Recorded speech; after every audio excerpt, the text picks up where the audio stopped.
Live. It is Monday, the 24th day of January 2011. We're going to be here for the next 3 hours.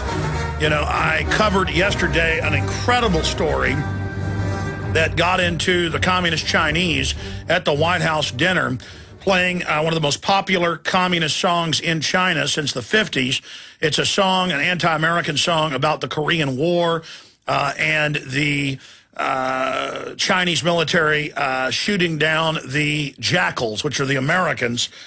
And we've got a China expert, the editor of Epoch Times, joining us. Producers did a great job getting him quickly.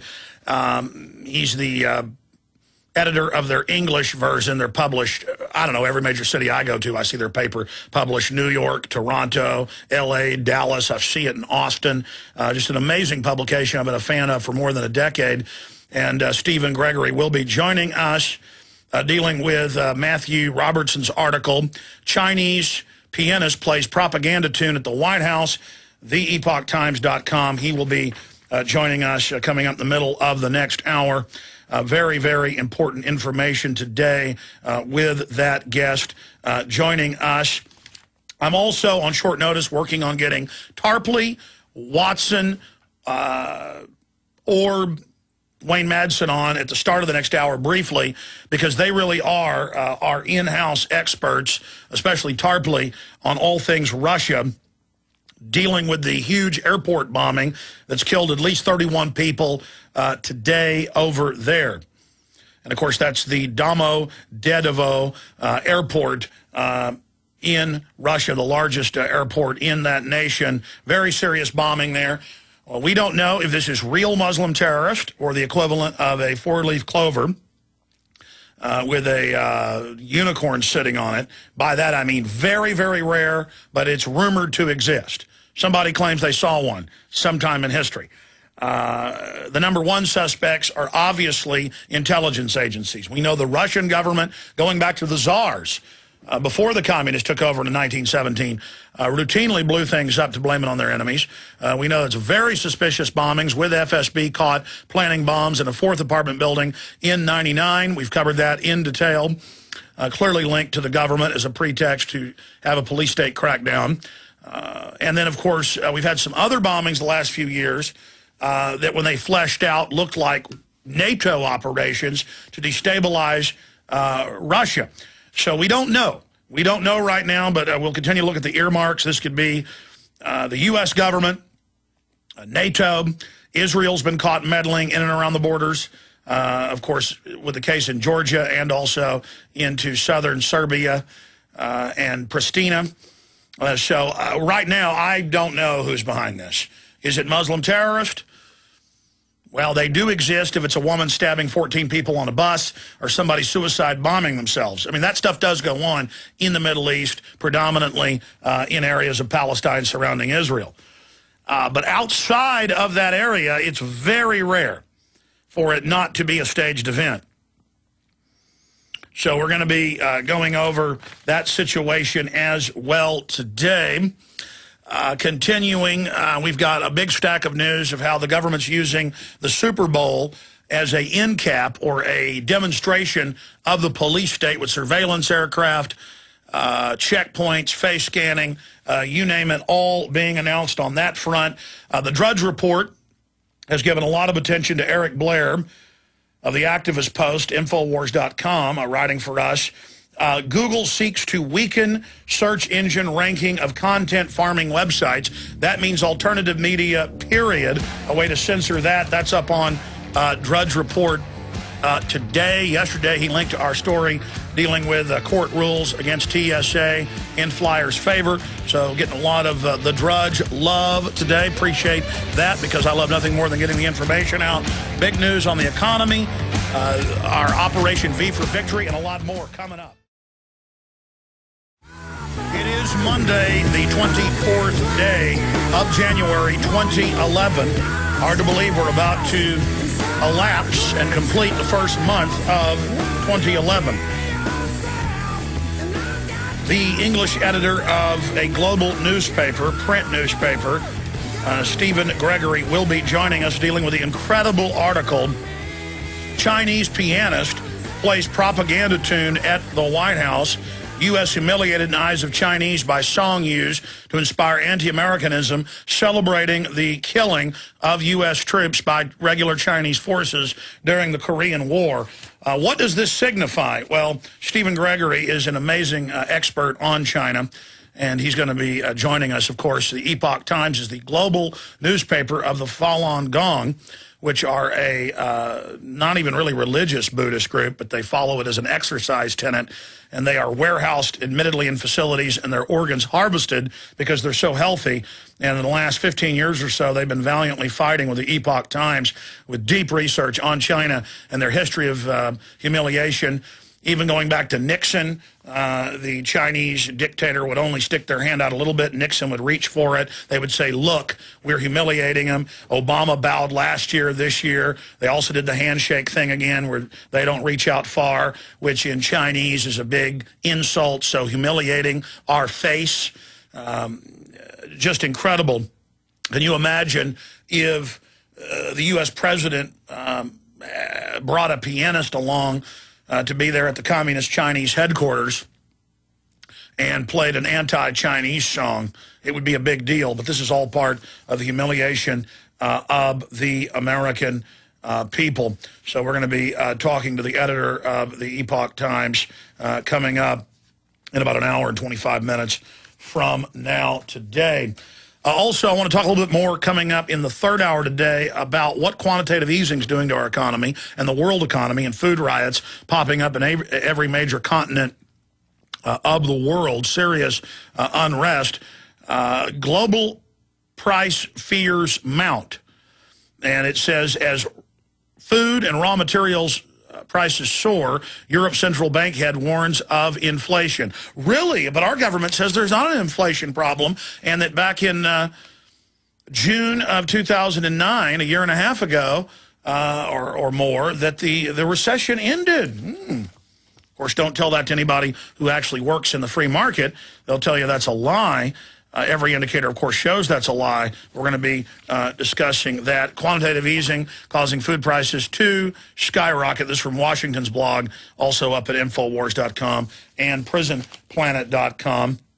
Obviously, there has been the horrid bombing in the biggest airport in Russia, the Domodedovo airport, killing at least 31 people. Our prayers go out to them. It's too early to tell right now if this is government-sponsored terror, corporate-sponsored terror, or Chechnyan terror, where there actually are some Muslim extremists, and I'm sad to have to announce to you they are NATO-backed as usual, just like they use NATO-backed Muslim terrorists to attack Serbia. I'm not saying Serbia was perfect or angels. I'm not Serb. I'm not Muslim. I'm not Croat. I'm not Albanian. I don't have a dog in the fight. I just go with what the facts are, and it could be the Russians. They've done it before. But we'll see how the Russians play it and how they use it and what key juncture the Russians are at. It doesn't fit in right now in my gut with it being the Russians. It could be. They've done it before. Most major governments do stage terror attacks. It's just a fact. We're going to get Tarpley on today or tomorrow to get his expert view on this. He really is an expert on all things Central Asia and Russia. So we're going to be looking at that. Suicide bomber kills 31 at Russian airport. At least 31 people were killed and more than 100 injured this morning in a suicide bombing at Russia's biggest airport, Russian news agencies reported. Russia's ruble-dominated stock market, the MICEX, fell by nearly 2% following the blast, which ripped through the baggage claim area at Moscow's Domodedovo airport at 13:32 Greenwich Mean Time. I guess that's actually in the afternoon Russia time. Smoke wafted out of the baggage claim area, and people were seen running out of the emergency exits at the airport, local media reported. Funny, we've seen these new video games come out a few months ago that I talked about. In fact, Matt Ryan's in there. He wrote a review of it for Infowars.com. What's the name of that game where the Russian airport gets attacked in a false flag, and you play the... Yeah, Call of Duty. I mean, just incredible. And we said, are we going to see this happen? I mean, sometimes a coincidence is just a coincidence, but when you had Fox News approached by the CIA not Fox News, Fox TV, 6 months before 9/11. They actually approached him a year before, but 6 months before the piece aired, where the government hijacks a passenger jet to fly it in the World Trade Center as a pretext to attack Afghanistan and launch a police state. And in the piece, we've interviewed members of the Lone Gunman X-Files episode, admitting that CIA routinely approached them about what they wanted to be in the pieces. So we have the fact that it mirrored the attacks and that the government did approach them about placing this on television. You ask why? It's part of the collective unconscious. It's almost a preparing of the public for what is about to come, and the globalists believe it's really a form of mind control, or to use the ancient term, lesser magic, to practice what they're going to do in symbols before they actually carry it out. I don't believe in it. It's total mumbo-jumbo. It's crazy, but the globalists certainly do it and believe in it. And, of course, the Lone Gunman piece, and you can just pull up Lone Gunman 9/11 on YouTube and watch all the different pieces. You can buy the DVD at Best Buy. I actually bought the Lone Gunman series just so we'd have it in high quality. The elements of the U.S. anti-terror apparatus hijacked the jet by remote control. They send out messages that it's been done by Afghanistan. And then the rest of NORAD stands down because the insiders at the Pentagon tell NORAD and the FAA that it's a drill. And so they stand down. Now, in the show, the hackers on the ground, the good guys, the lone gunman, actually Dean Haglin, the hacker, that's the actor's name, he had a different name in the show, he is able to hack in and remote control, unlock the remote control that the globalists are using to fly it into the towers. Of course, we know in the real world that didn't happen, and they went on to their destination. And there's literally countless other examples of where they put it out there in your face before they do it. But we don't know exactly what's going on yet with the blast that's rocked Moscow's main airport. But we will continue to break that down. If we can't get Tarpley on short notice popping in, Watson is writing a big article right now on prisonplanet.com dealing with all of this. I'm just going to see if it's now gone live yet. No, his article is not out yet there at prisonplanet.com. Continuing, here are some of the Prison Planet headlines. The meaning of V. People have asked why we've launched this V for Victory campaign that's seeing staggering success just 2.5 days into it. We'll be breaking that down later. Also, photos show that Chairman Hu's welcome, the communist Chinese dictator's welcomers, were paid to be there and welcome him. Also, suicide bomber again kills 31 at Russia's biggest airport. That's the report we're getting. Also, Seattle activist wins case against the TSA. Is illegal immigration destroying the Southwest United States? 19 immigration facts that very few people are talking about. That's also up there. And then we have the latest entries in the V for Victory campaign. Folks that are sending those over to our Facebook account, just hundreds and hundreds of them now. Incredible artwork that people are coming up with. They're also coming up with an R for resistance flyer. If you like that better than the V, you're certainly welcome to use any of the great stuff that's being sent over to us. But continuing here with some of the other news, you knew this was going to happen. 3 SEIU locals, that's the big union, always caught beating up Tea Partiers.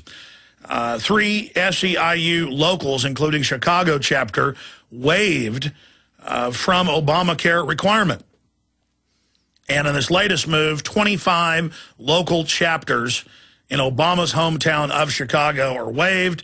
They don't have to get the government-mandated insurance. Just like the first company they did, 3 months ago, was McDonald's, with hundreds and hundreds of thousands of employees.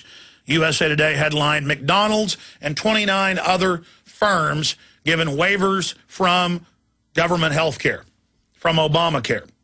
And since then, it's over 500. Last time I sat around and counted them up, and that was months ago. So I don't know how many waivers have been issued. You can go online to the White House links, and they have just hundreds of pages of this stuff. But this is the heart of what tyranny's about. It's about government controlling everything and then enriching their friends.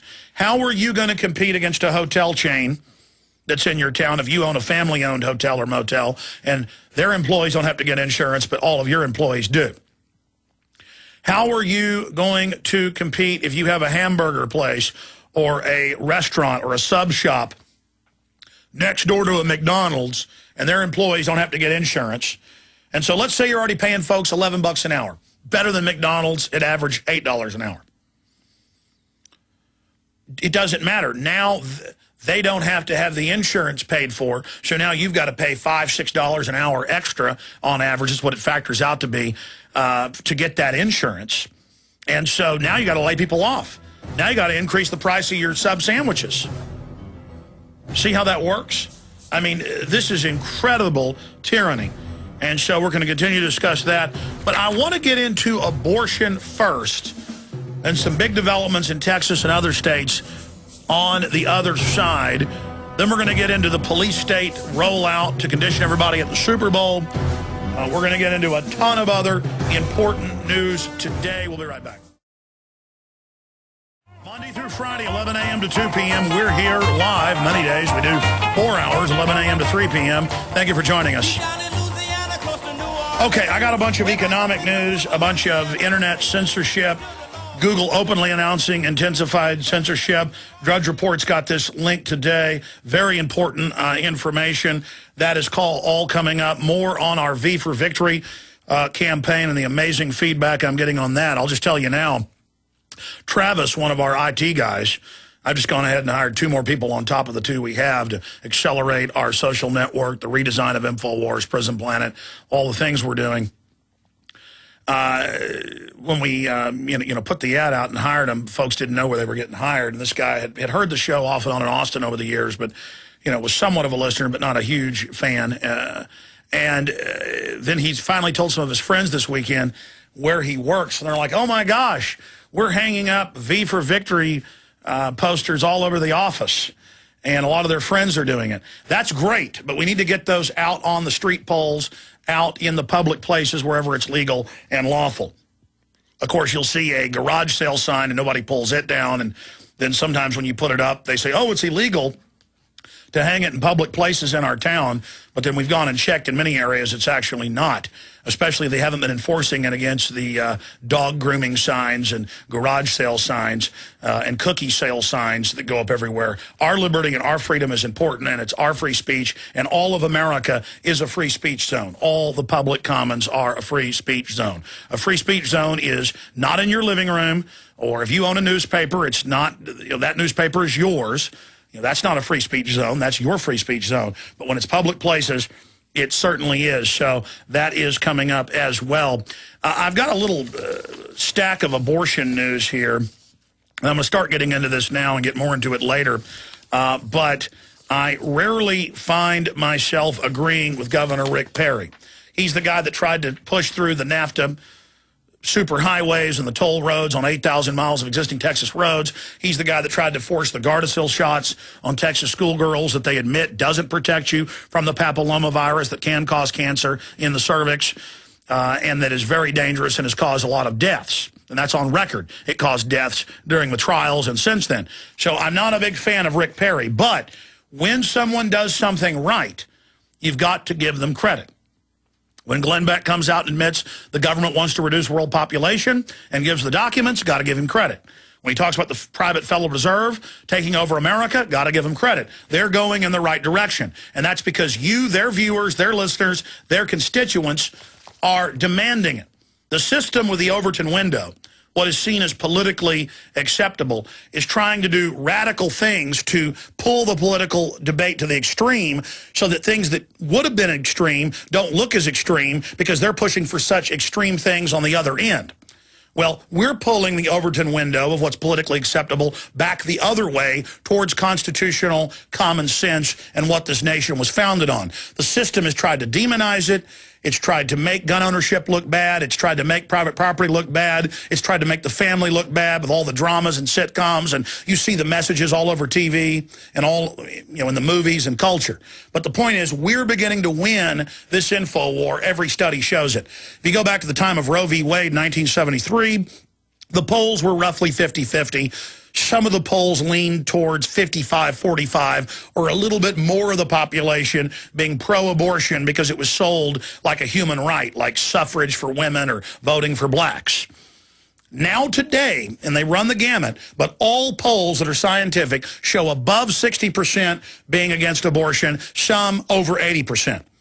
And every year, the numbers flip towards common sense and pro-life.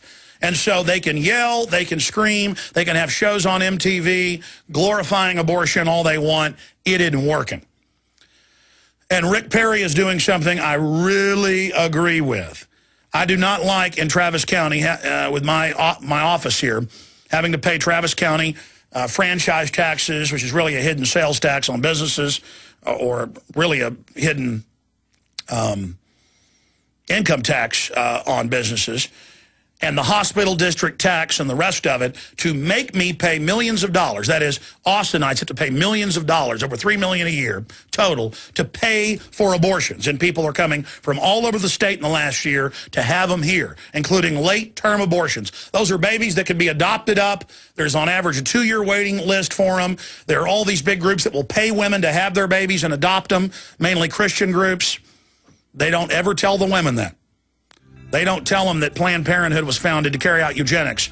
We're going to cover this big development with Rick Perry and some other abortion news on the other side. But first, the government and Cass Sunstein have announced the fairness doctrine, and that we need to give equal time to their position. And so I've decided when we come back that we're going to talk to David Rockefeller's spirit guide and give the soul of the New World Order a little bit of time here on air. So we're going to hear from the other side, equal time on the other side.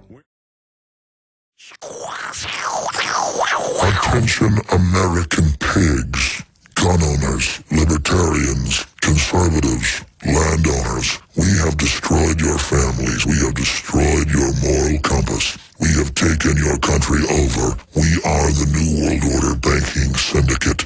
Our ally, China, has enslaved and murdered its people by the tens of millions. Soon the forced abortion and the one-child policy that our servant Ted Turner has called for will be upon you.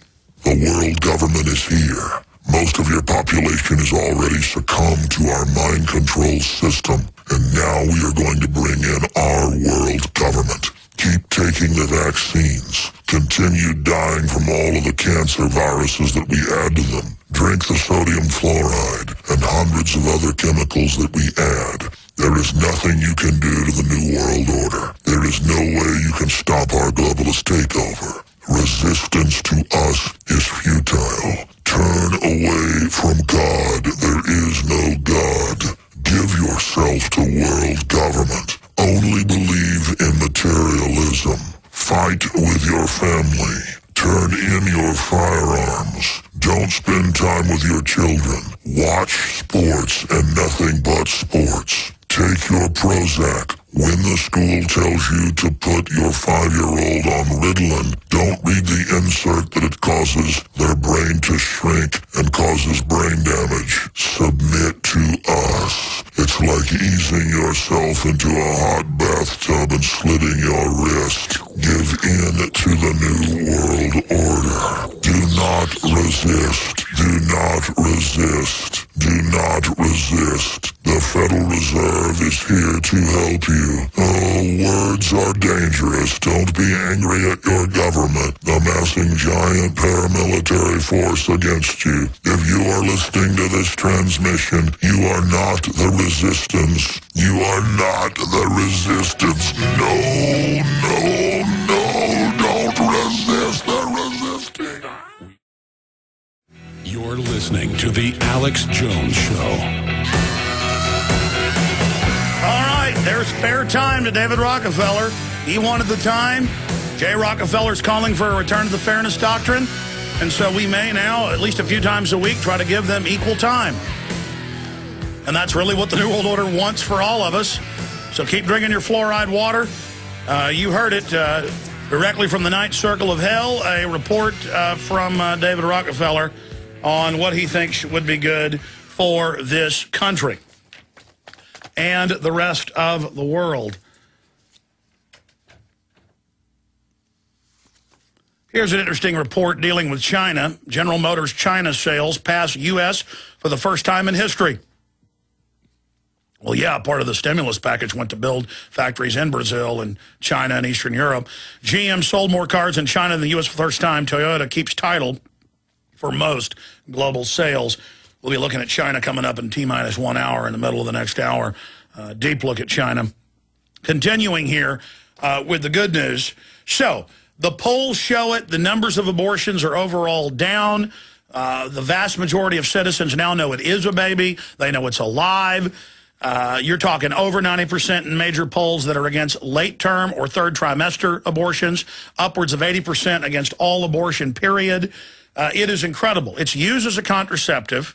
Planned Parenthood, of course, was set up by the Rockefeller Foundation on record via Margaret Sanger to, quote, get rid of the undesirables, namely black people. That was their quote. The, quote, social weeds, societal weeds is the precise quote. And 52%, I kept saying 51% and I was corrected, 52% of blacks never make it out of the womb.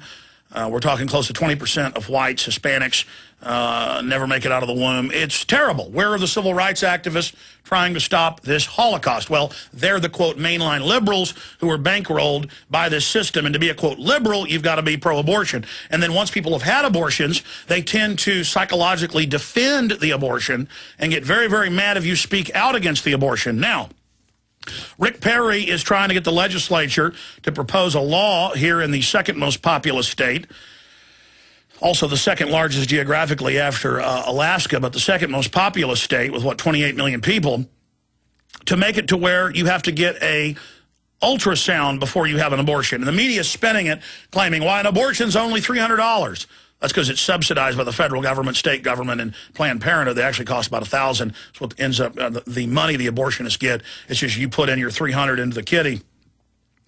You know, abortion when I was in high school was $300 and still $300 20 years later.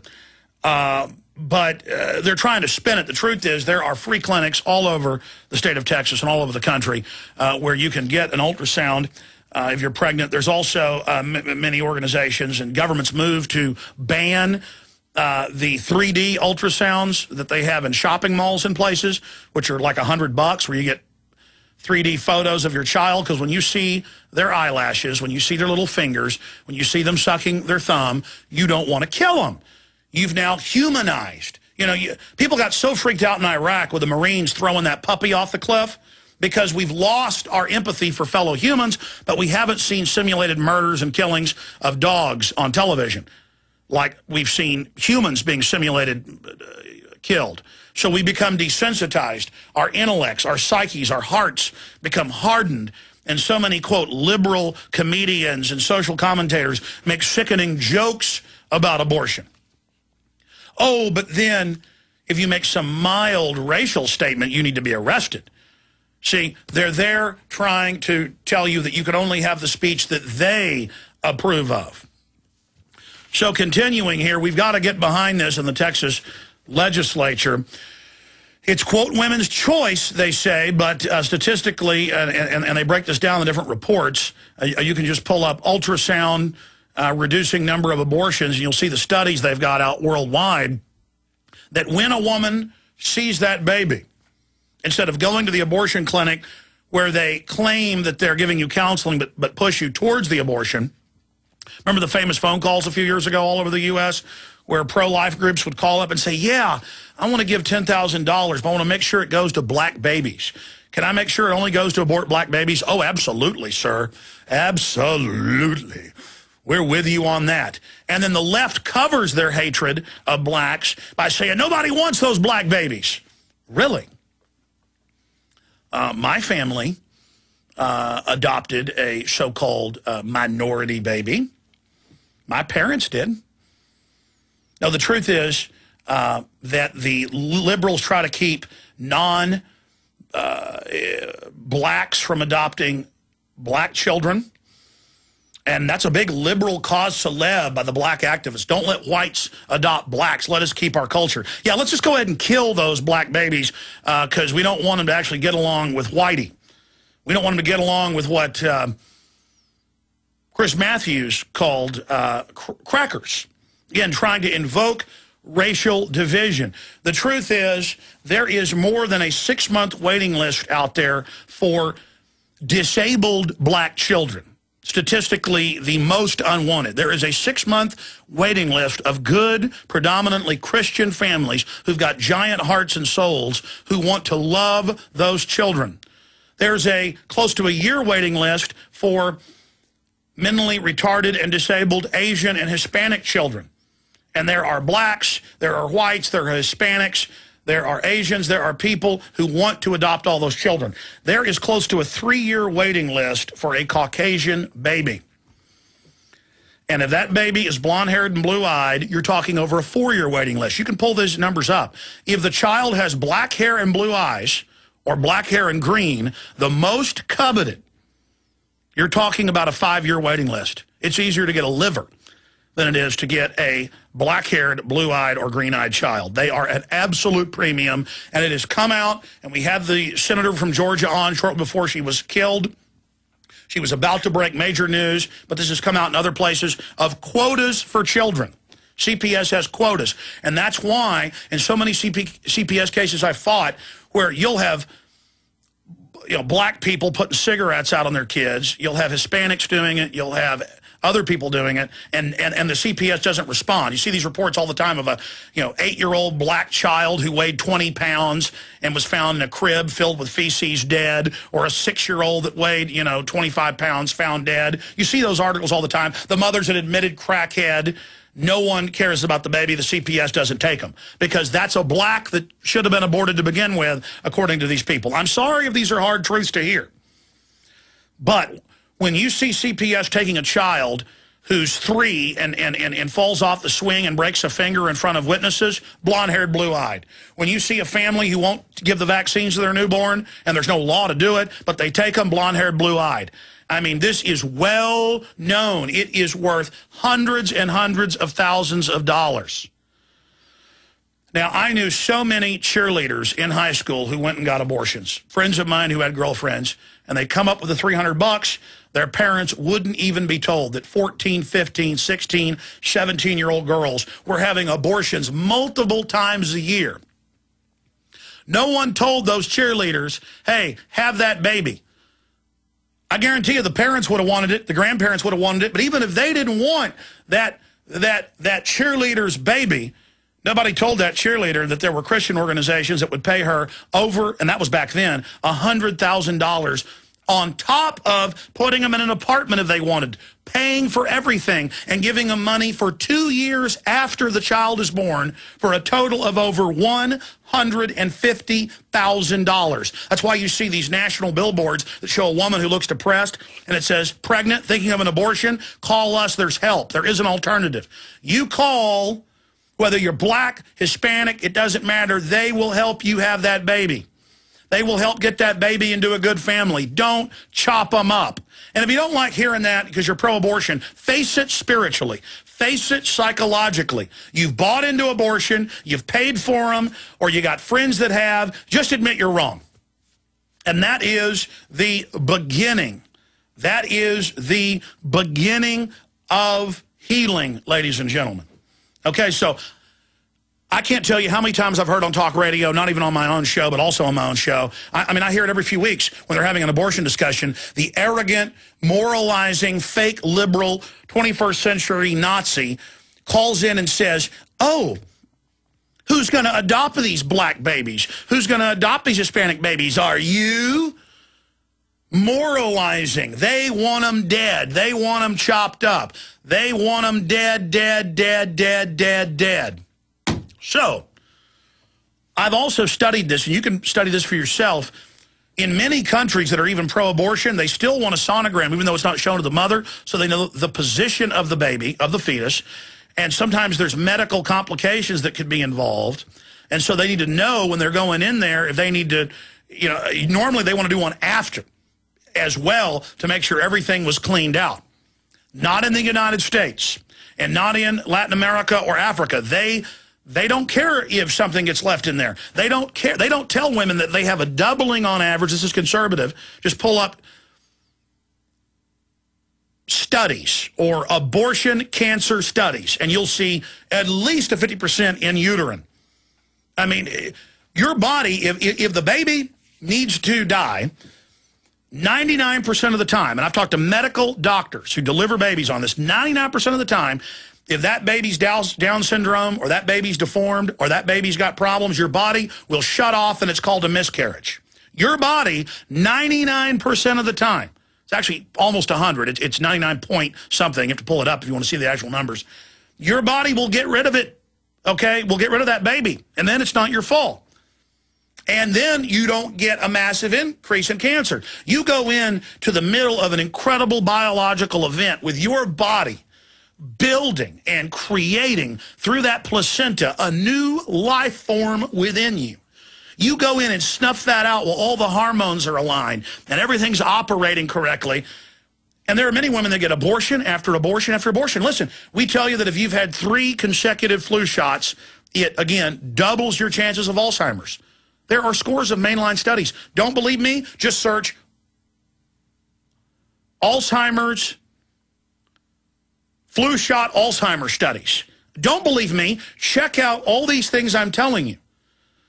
And whether it's sodium fluoride, giving a 7-fold increase in cancer in men, 3-fold between men and women average together, and that's in the video we put out with mainline U.S. government documents linked under it. That's just a public service announcement. If we come on the air and we break down the fact that abortion more than doubles your chances of uterine cancer, cancer of the uterus. It massively increases cancer of the fallopian tubes, cancer of the ovaries, cancer of the cervix. They don't know why, but it increases cancer of the intestines, of the colon. It's linked to more breast cancer because it causes... That's one of the big confirmed links is breast cancer because they're in a hormone flux connection dealing with metabolic rates with the uterus and the reproductive system. So if you get an abortion and they don't do an ultrasound after it, that's malpractice in Western Europe. I mean, I can't tell you how many women I hear about in the news and how many women I knew. Women who I had, friends who were dating, who would get toxic shock, who would get blood poisoning, who would get flesh-eating bacteria inside of them because, I don't want to get graphic here, but the doctors get sloppy. And, well, you know what? We're trying to save people here. If they leave well, I'm not going to get into it. The doctors are supposed to put everything back together to make sure they got it all. A lot of times they don't. Okay, or I'm done talking about it. The point is, this stuff is going on, and there needs to be an ultrasound after the event. Okay? Now, Rick Perry, and I've got to salute him, and we'll find out if he thought he had the votes in the House and if this is a political stunt as he gets ready to run for president. But Perry will push anti-abortion measure. UPI, Texas Governor Rick Perry said he will introduce emergency legislation requiring women seeking abortions to first get a sonogram of the fetus. Perry, speaking Saturday at the anti-abortion rally in Austin, said the measure would also include the requirement that women listen to the sound of the heartbeat, the Austin American-Statesman reported. It's medically needed to begin with. I don't know if you can make them, because it hadn't been outlawed yet, make them listen to the heartbeat. But there at least needs to be the sonogram. And how about not even make them look at it? They're going to want to look. 99% or more. I mean, I bet 100% are going to want to look at that baby. But just say, oh, you don't need to look if you don't want. We have to do this for medical reasons. And then they're going to want to look. And then they're going to find out the truth. Now, you know what Planned Parenthoods are going to do? They're going to run ultrasounds and other abortuaries, other abortion mills, and not tune it in just right. I've been there for 3 ultrasounds of my children. And before they tune it up, you don't see those eyes, those hands, and everything else. So we need to make sure, and that's something that needs to be checked if this passes, that they tune it. And that they make sure you are seeing the clear image.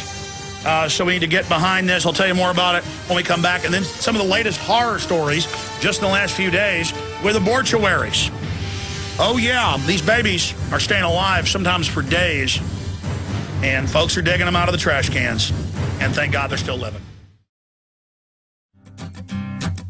Everybody won't be treated all the same. There'll be a golden ladder reaching down When the man comes around. This country's being judged right now. You can still repent.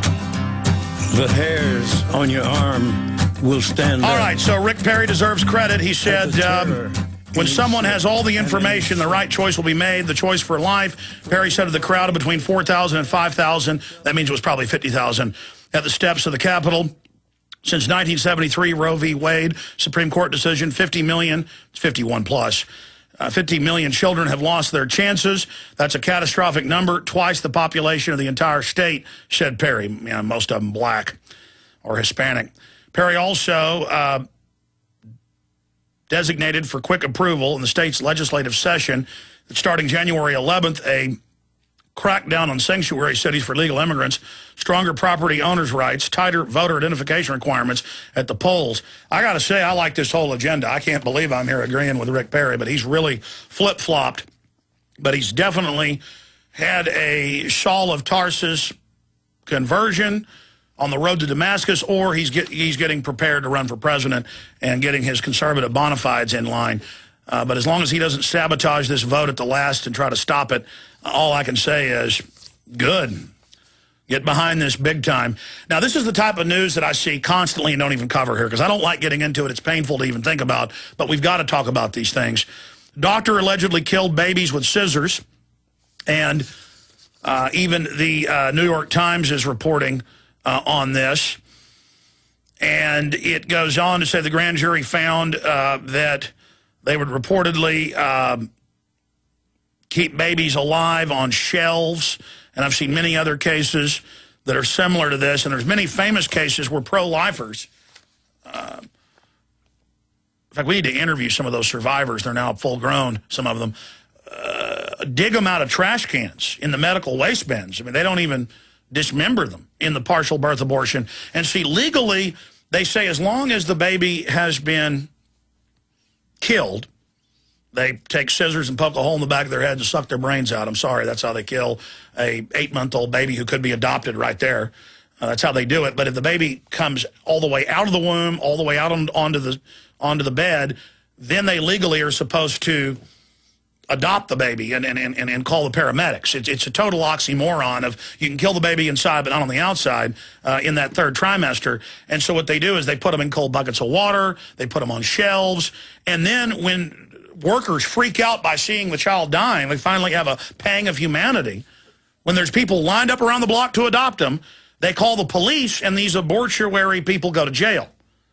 Well, why are they going to jail for doing something that is legal 2 seconds before?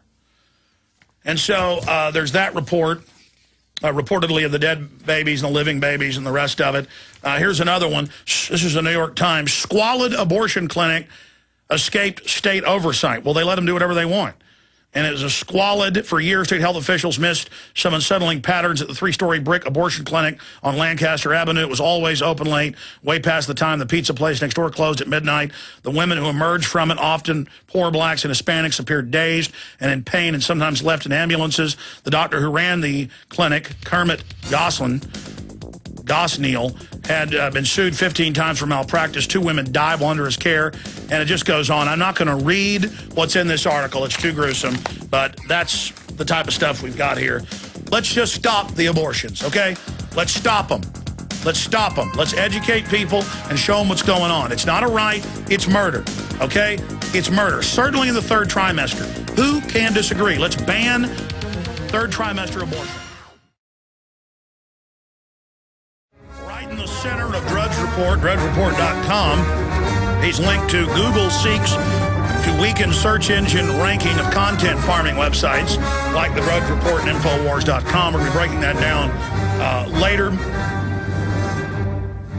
We have a guest from the Epoch Times joining us, Stephen Gregory, about the playing at the White House of the incredible anti-U.S. military, anti-U.S. song, The Motherland, about killing U.S. troops in Korea, joining us. The editor, Matthew Robertson, was the writer of the article. Stephen Gregory, the editor, will be joining us coming up in 30 minutes. I appreciate Webster Tarpley coming on short notice because he's a real expert on things Central Asia and Russia. Well, he's an expert on just about everything that goes on geopolitically around the globe. Really learned to respect his analysis. And, of course, suicide bomber kills 31 at Russian airport. And that's Domodedov. I hope I'm pronouncing that right. Domodedova. And that's the biggest airport in Russia. It's in Moscow. And they're saying a suicide bomber, but we know how many of these have been faked in the past. Now, is it NATO? Is it the U.S.? Is it the Russian government? Or is it a real Chechen terrorist? Joining us is Webster Griffin Tarpley, doctorate of history. He's also an economist and the author of several books exposing Barack Obama. And we carry those books as well at Infowars.com. Webster, thank you for joining us. Hello, Alex. It's the airport is Domodedova, and it happens to be the main gateway from Moscow towards the North Caucasus and the Caucasus, meaning precisely the area of Chechnya and Georgia and these other small ethnic nations there in the Caucasus and Transcaucasus that have been the scene of so much orchestrated terrorism. So obviously when anything like this happens, the prime suspects immediately become Chechen-based organizations or organizations operating in or around Chechnya, but also maybe Georgia, where there was, after all, the war back in August of 2008. However, behind these, their patrons, always looms the question of NATO intelligence and the desire to destabilize Russia, promote the further breakup of Russia, and so forth. I have here my book that you mentioned, Obama, the Postmodern Coup, one of the essays, Obama Campaign Linked to Chechen Terrorism. And this is about the fact that the principal Chechen terror organization, I think there's no other way to say it, is stationed here in Washington, D.C., funded by U.S. taxpayers, with an office at, I guess, the National Endowment for Democracy. And the Russians have repeatedly demanded the extradition of this guy, but that has never happened. And of course, we have the pattern of things going on in Russia. Last March, there were, I believe, a couple of female suicide bombers who put on a bomb in the Moscow subway, or maybe they never found out who did that. But very dramatic was a little bit more than a year ago, a bomb in the Moscow to St. Petersburg fast train. And, of course, back behind that, we have the Moscow theater hostage-taking, which turned into a massacre. We have the Beslan school massacre of September 2004. Before that, there was a hospital massacre, all the while bombs in the Moscow subway, and so forth. So this is generally attributed to Chechens. Again, I say Chechens, it's notorious, and various Russian media and other media have gone through this, that these are supported by the West, right? Meaning NATO intelligence. And then there's that strange fascist dictator, Saakashvili, in Georgia, right, installed by a color revolution. Tell you what, Webster, we got one more long segment with you. I want you to come back, recap the history of this, look at different geopolitical aims behind this and what this signifies if the West, through the Chechen operatives, is behind it. And why you wouldn't even look at Moscow being behind it. We'll get your view on that straight ahead. Webster Griffin Tarpley of Tarpley.net. I'm Alex Jones of Infowars.com and PrisonPlanet.tv. Stay with us. We are now 8 minutes into hour number 2. We're going to be talking to the editor of the Epoch Times, dealing with the Chinese press celebrating the White House guest, a Chinese pianist with Hu Jintao last Wednesday, playing the song The Motherland, which celebrates Chinese victories over U.S. troops in Korea, talks about shooting down the jackals. Why would they do something? Why would Hu Jintao announce that the dollar needs to be replaced? Why are the elites selling us out to China? But we're talking to Webster Griffin Tarpley for the rest of this segment, doctor of history, also an economist, joining us to... And, of course, he's written books on this subject how Obama and others, but our CIA is funding a lot of Muslim extremists. They funded them openly under Clinton out of Albania, and NATO funded them as well to attack the Serbs. We're not saying the Serbs are wonderful Boy Scouts. The point is that was all staged. We know that Tarpley at the time broke it down, then it came out in Indian news, then Pakistan news, and then it came out in the Chicago Tribune that the head of the Mumbai attack was CIA, that whole attack in the shopping mall and hotel. That came out years later to have been accurate. We know the West did launch the 888 attack during the Olympics when Putin and Bush and others were meeting in China, in Beijing, for the 2008 Olympics. That it was a hoax. The media said Russia had attacked Georgia when Georgia had attacked Russian-controlled areas of South Ossetia and Abkhazia, and I just went with the facts. And a week later, they had to admit, okay, the Russians didn't attack. People said, what are you doing standing up for the Russians?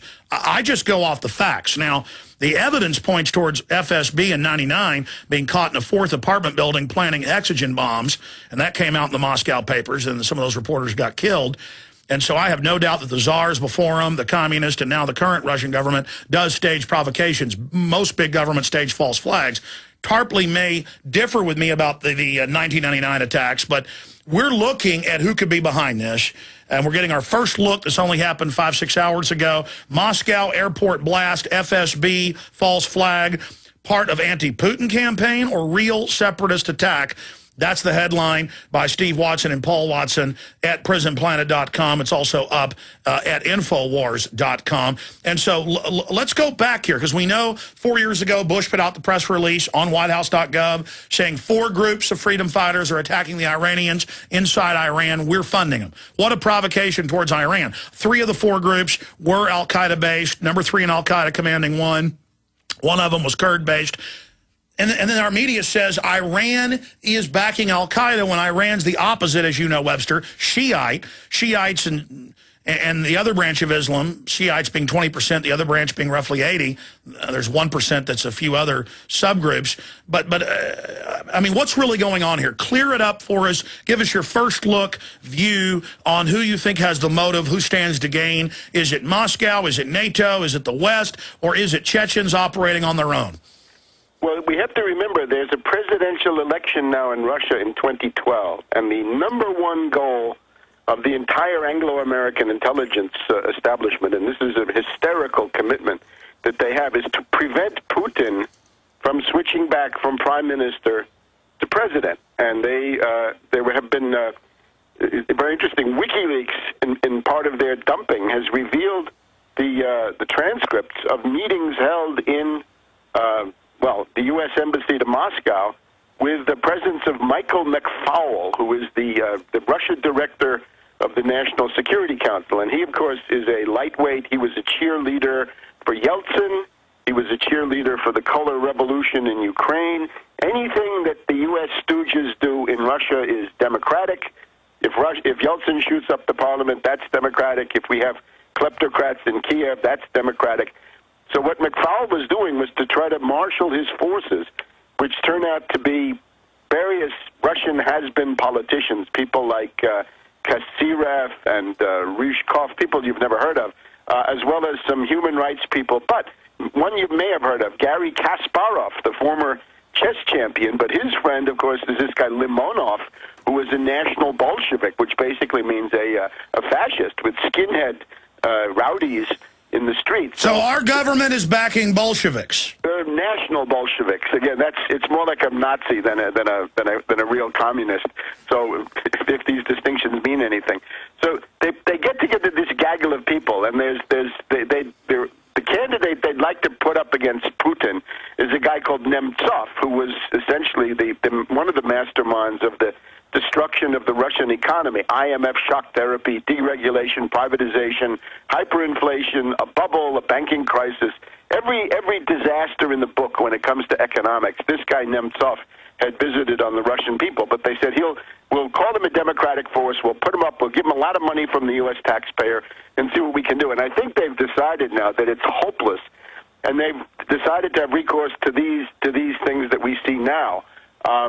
I would look at things as being a little bit open-ended, right? The London Economist has announced essentially that 2011 is the year of the long-awaited Middle East war, right? For the past 7 or 8 years, really, since the immediate aftermath of 9/11, the big question, right, the other shoe ready to drop after Afghanistan, after Iraq, is what's going to happen with Iran.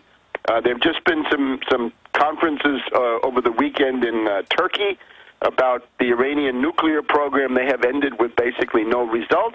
And maybe this is now the beginning of some kind of a build-up towards Iran. But in the meantime, it's a warning to Russia. But certainly, the idea that I think they have is that their ability to influence affairs in Russia has gone down to very, very low levels. They can't install their puppet Nemtsov, and therefore they may be doing this. That would be a first guess, I guess, in the first hours after such an event. Are you talking about the Economist article last week that had the headline, "Not Another War," or, yeah, oh no? Exactly. The first one of the new year was there's going to be a war in the Middle East because of the very significant, conventional ballistic missile buildup by Hezbollah in Lebanon in particular. And, of course, there's a government crisis going on there. The other thing I would put in is that there's a manic mood in the State Department and the CIA. Remember, Tunisia is just a week ago, right? So a week ago, the U.S. feels that they, with the help of WikiLeaks and Assange, were able to overthrow the government in Tunisia. And since then, serious disturbances have broken out in Albania and in Yemen, and we have these Palestinian papers against the PLO, against the Palestinian Authority, which is likely to lead to kinds of political chaos there. So somebody's lighting the match here, but Webster, boiling this down, again, we have the headline, Moscow airport blast, FSB false flag, part of an anti-Putin campaign or real separatist attack. I mean, how does this help the West to stage an event when even the White House advisors are telling Obama, have a big terror attack? That will help you. That will get your approval rating up. Even the shooting got his approval rating up, Gallup reports, by 15 points. And when we go back to Putin, somewhat unpopular, going into that 99 election with the addled, alcoholic Yeltsin, who couldn't even get out of a wheelchair. And then magically there's bombings in and around Moscow. Putin gets to roll into Chechnya, the strong leader. His approval rating goes way up. I mean, are you saying that there isn't evidence of the 99 apartment building bombings being an FSB connected? No, let's talk about that for a minute. That stuff in 1999, you've got to remember what kind of a Russian state that was. That was the Russian state destroyed with tremendous inroads and incursions by NATO intelligence. Remember, Yeltsin was a complete IMF NATO puppet. That's all he was. And whole parts of the state apparatus, starting with the economic. So how was Putin able to maneuver in? Well, it's basically saying, at that point, the candidate of the U.S. and the British to become the head of Russia was this same Nemtsov, this same IMF shock therapist. But at the same time, they'd had this thing going, a parallel operation, which was the dismemberment of Russia. They wanted to keep the weak Yeltsin in power. At the same time, have a dismemberment operation. Oh, so you think the bombings were carried out by NATO-affiliated groups to prop up Yeltsin? Using cutouts that they had in the penetrated and completely subverted and corrupted Russian security establishment. And at that point, Putin looked at it and said, all right, you want to do this, I'll ride the tiger, I'll judo your terrorist attacks, and I'll take over, and you won't like it, as we've seen. And they're still cursing themselves that they ever let Putin get into power. What's the evidence? Because what's the evidence? Because we know that a city police department did reportedly arrest FSB with the hexagen in a fourth building. Well, it doesn't prove anything. It just proves that NATO has deep pockets, and there were a lot of very, very poor people running around in Moscow in those days. Man, you had the whole middle class selling their possessions in the subway. So, Tarpley, I don't necessarily buy that, but I do buy the bombing of the last year being tied to the Chechens because they took credit for those. And we know the Chechens are, as you mentioned earlier, run directly out of the State Department. So there's no doubt that's going on. Right. And I would take your FSB false flag, if you're going to keep that at all, and put that at the end. The prime suspect are always NATO-backed Chechens, NATO-backed Georgians. And once you get down there, right, there's Dagestan, there's Ingushetia, right there. There are disgruntled individuals from every one of these small ethnic groups. Again, Georgia... Okay, what's the goal then? How does it hurt Putin to bomb this airport in Moscow?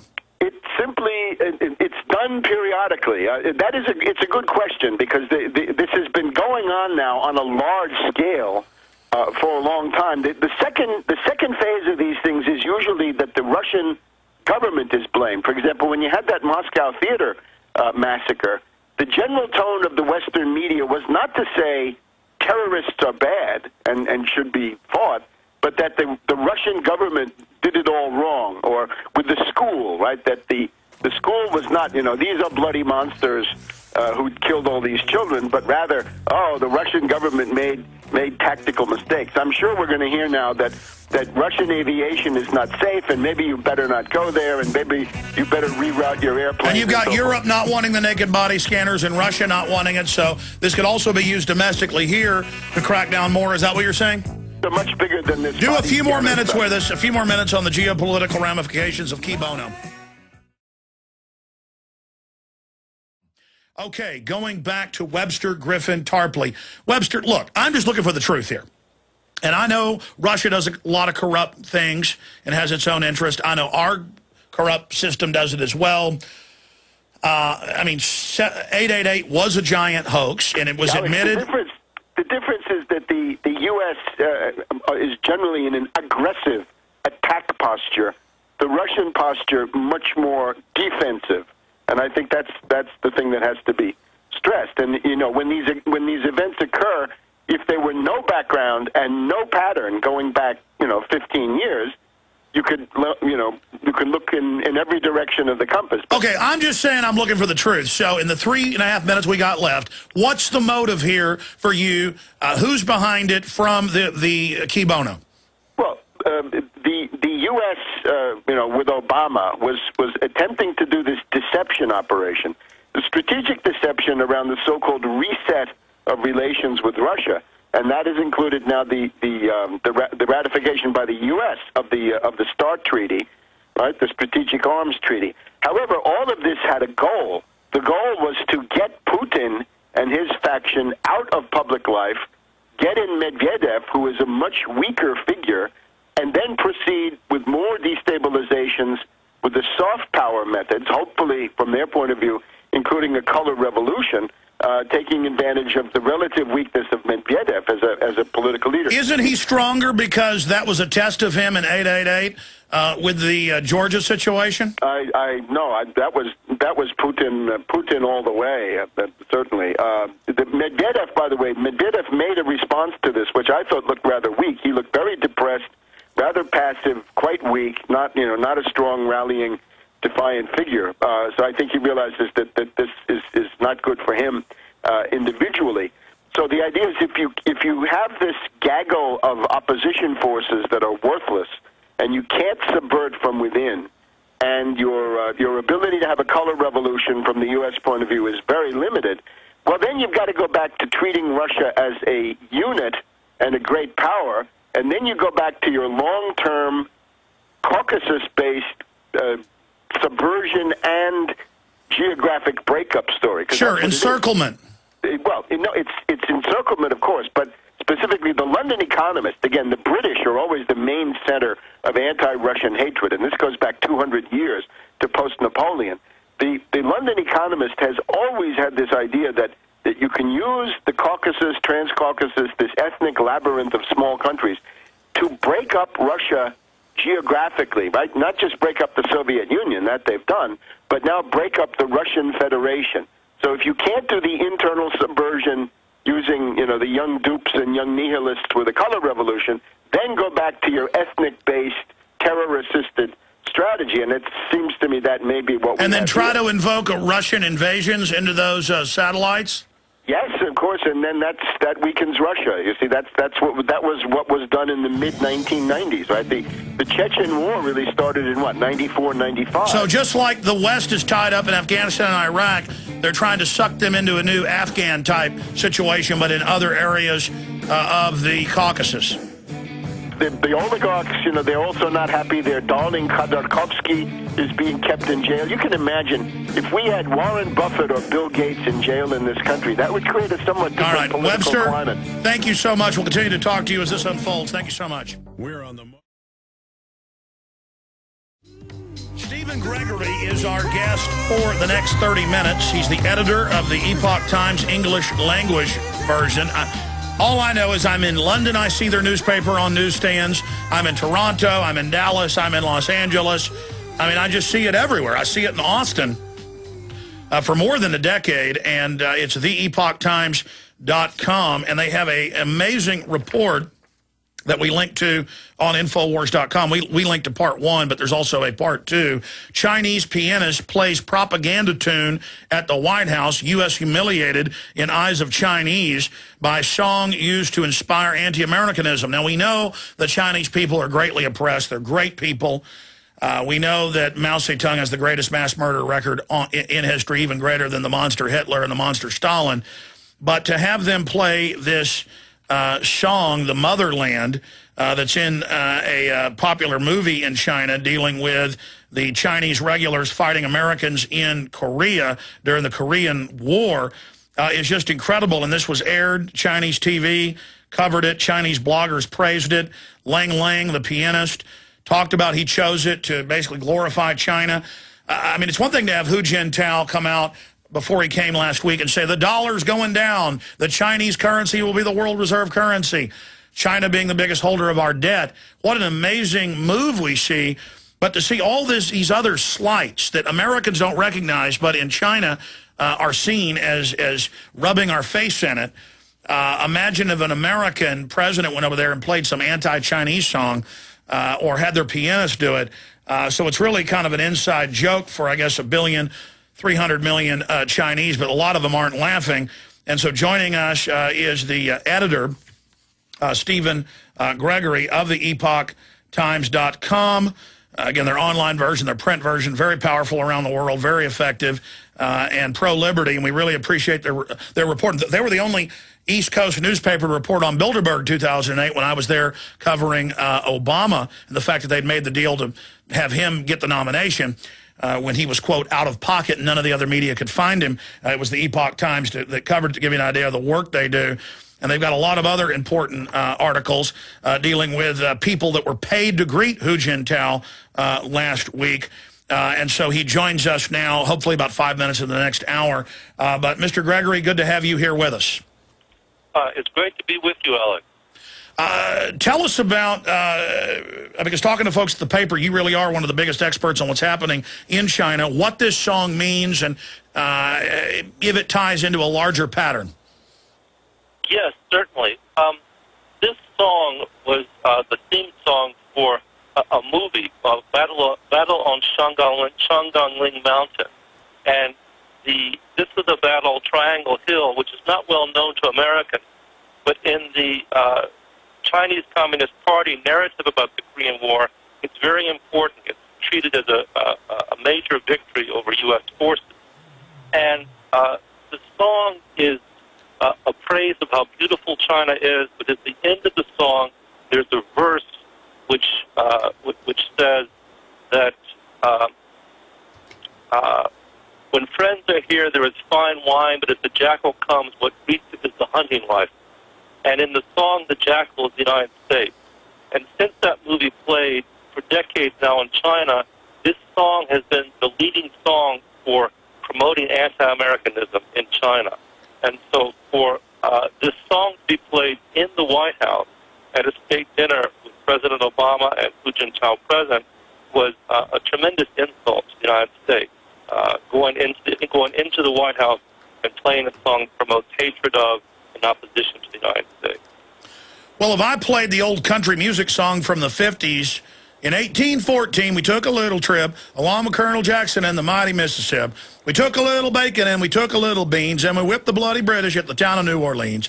And it goes on from there about running the British down to the Gulf of Mexico. That was 220-something years ago. This is different because this is something that's currently popularized, and you link in the article written by Matthew Robertson, to the celebrations in China and the fact that the message was clearly taken. Can you talk about this history of humiliations of America and why it's being done from your view, and why they would do this right there at a White House dinner with President Obama in attendance? Sure.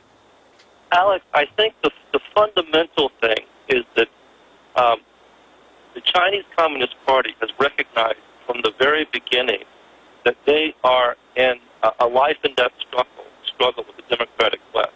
As long as the United States exists as a free, democratic, and prosperous country, the example of the United States is a rebuke to the authoritarianism of the CCP.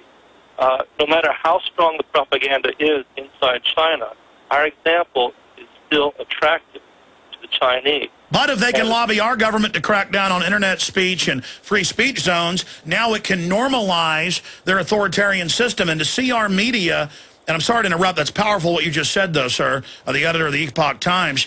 I've now seen our media actually praising China and saying they can get things done, and almost no criticism of their unbelievable human rights degradations.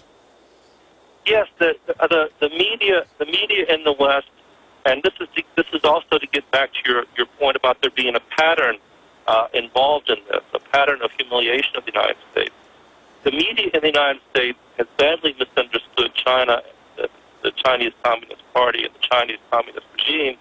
And since Nixon went to China in 1972, U.S. presidents and U.S. administration have badly misunderstood and been badly informed about the Chinese Communist Party. And so what the United States administrations have not understood is the CCP views this as an enemy, and an enemy that they have a long-term plan to defeat or subvert. And our policy towards China of engagement has been an attempt to treat them as friends. And this has been simply very naive. We can trade with the Chinese. We can, of course, have all kinds of relations with the Chinese. We should be very clear-headed about what the CCP is and what the CCP is doing. When Nixon visited China in 1972, there was a picture that was used throughout China after his visit. Nixon is getting off the plane, and he has a big grin on his face, and he's stretching his arm out to shake hands with Zhou Enlai. Joe at that time had a bad arm, and his arm is held close to his body. His face is very close. And what the Chinese propagandists did with this picture, which shows Nixon reaching out and Joe with his hand close to his body, is to say, look how badly the United States wants to reach out to it. They're reaching out to us. Now, this is a tiny, subtle detail, but it's how the Chinese people have been indoctrinated by the CCP to begin thinking about the United States from the very beginning. Why does Obama continue to bow? I noticed when he bowed last year and again this week to Hu Jintao, that Hu Jintao just didn't even tip his head in any way. How is that being received in China? I think that in general, Chinese propaganda is going to play up any opportunity to show the United States as weak, or the United States as being subservient towards China. As for President Obama's tipping of the head towards Hu Jintao, this is his understanding of democratic manners, my understanding about how to relate to foreign heads of state. And, I would simply say that in the context of the relationship with the Chinese regime, I don't believe that's helpful to bow to Chinese heads of state. So where is all this going? Because I'm not a China expert, but, compared to the general public, I read about it every day and try to study it, and have studied the history of China. I mean, I read the Chinese government-approved publications, and for those that don't know, they shut down the only free magazine that had been up a few years in China just a month ago. So all publications are approved, and I read the big Chinese dailies, and it's America is weak. We own their debt. They are our enemy. We're preparing for war against them. We are encircling them. They've got 90+% of rare earth mineral mines all over the world. They're giving out more money than the IMF and World Bank now. to third world countries. I mean, China obviously is racing around. They lobbied to get our Panama Canal. I see all sorts of warlike statements by them. I don't see it out of the Russians. If I saw it out of the Russians, I'd be talking about it. And it really is a threat. I know it's come out in our news. They've been caught selling AK-47s to street gangs 14 years ago. They've got thousands of front companies. And Chinese mafia is unfolding, controlled by the government. I mean, I do see China as a very serious threat, especially because our own government at so many corporate levels have sold out to them. I mean, am I overstating that? Or, I mean, as somebody who's deeply researched this, the editor of the Epoch Times, give us your take on it. The Chinese regime has been using every means available to them to weaken the position of the United States. So I don't think you're overstating it. But I do think that we need to be clear. If the United States is simply clear on its own principles and stays firm on its own principles and its own understanding of human rights and lets that guide its policy, the Chinese regime appears to be very strong. In fact, it's very weak. In 2009, Radio Free Asia had an interview with a professor at Beijing University, and he was quoted as saying that in 2009 there were over 200,000 mass protests, mass riots in China. That is a huge, huge number. And what it points to is the Chinese regime is rapidly deteriorating. There's great instability in Well, China. that was my next point. They've got these entire new cities they've built that are almost entirely empty, this real estate bubble. I see the YouTube videos that quickly get pulled down by the Google parent company, who's in bed with the Chinese communist. And there's this illusion that the Chinese people are anti-America, but I think what you're saying and what I've researched is that they're trying to create a fake communist nationalism against the U.S. to rally their people against the U.S. and the West so their people won't rally against the authoritarian, hardcore oppression. And I see the YouTube videos of farmers having their tiny pieces of land taken, rushing Chinese troops with guns and even, defeating them. And so absolutely, China is on the verge of revolution, and China doesn't want us knowing that. Meanwhile, our Western governments are almost like trying to prop them up. Break that down. Yeah, I think there are two things, at least two things going on at the same time. One is the Chinese people, who are the greatest victims of the Chinese Communist Party's oppression and regime. The Chinese people are deeply poisoned by the propaganda of the Chinese regime. That's on the one hand. On the other hand, the Chinese people increasingly are recognizing that the Chinese Communist Party's rule has to end. One of the biggest unreported stories in the world, something the Epoch Times has devoted a lot of space to, is what's called in Chinese the Tuidong movement, the movement to withdraw from the Chinese Communist Party. At this moment, 88 million Chinese in China and around the world have withdrawn either from the Chinese Communist Party or its affiliated youth organization. And this is something which the Chinese Communist Party is very afraid of. Falun Gong practitioners have taken the lead in helping the Chinese people in China understand the nature of the CCP and understand how catastrophic the CCP has been for China. Why is China so threatened, the Chinese Communist Party, separate from the people, by the Falun Gong, A, and then B, here's an example. Paul Watson, the editor of PrisonPlanet.com, one of my big news sites, lives in England. His wife is Ehan Watson, and she speaks perfect English. She's, I guess you'd say Anglified, but she has family that lives in China, really nice folks. And she just wrote an article or contributed to it about a Rand Corporation document about war with China. And it wasn't even an anti-Communist Party article. It was just a dry piece. And they got word, their family got threatened, they got word, you shut up, you don't write. Now, she is British, and there's the long arm of the Chinese Communist Party telling her, you shut up. Trying to tell my website, you shut up. I mean, what have you guys gone through with the fact that you're reporting on them? Well, from the very beginning, the Epoch Times has experienced a lot of interference from the CCP. I mean, one of their top priorities is to shut us down. In 2000, we had a reporters bureau inside China. Of Of course, it didn't operate openly; it operated clandestinely. But this was a bureau in a couple of cities, and in December of 2000, we had several dozen people who worked for us scooped up in raids, and many of them were sentenced to prison.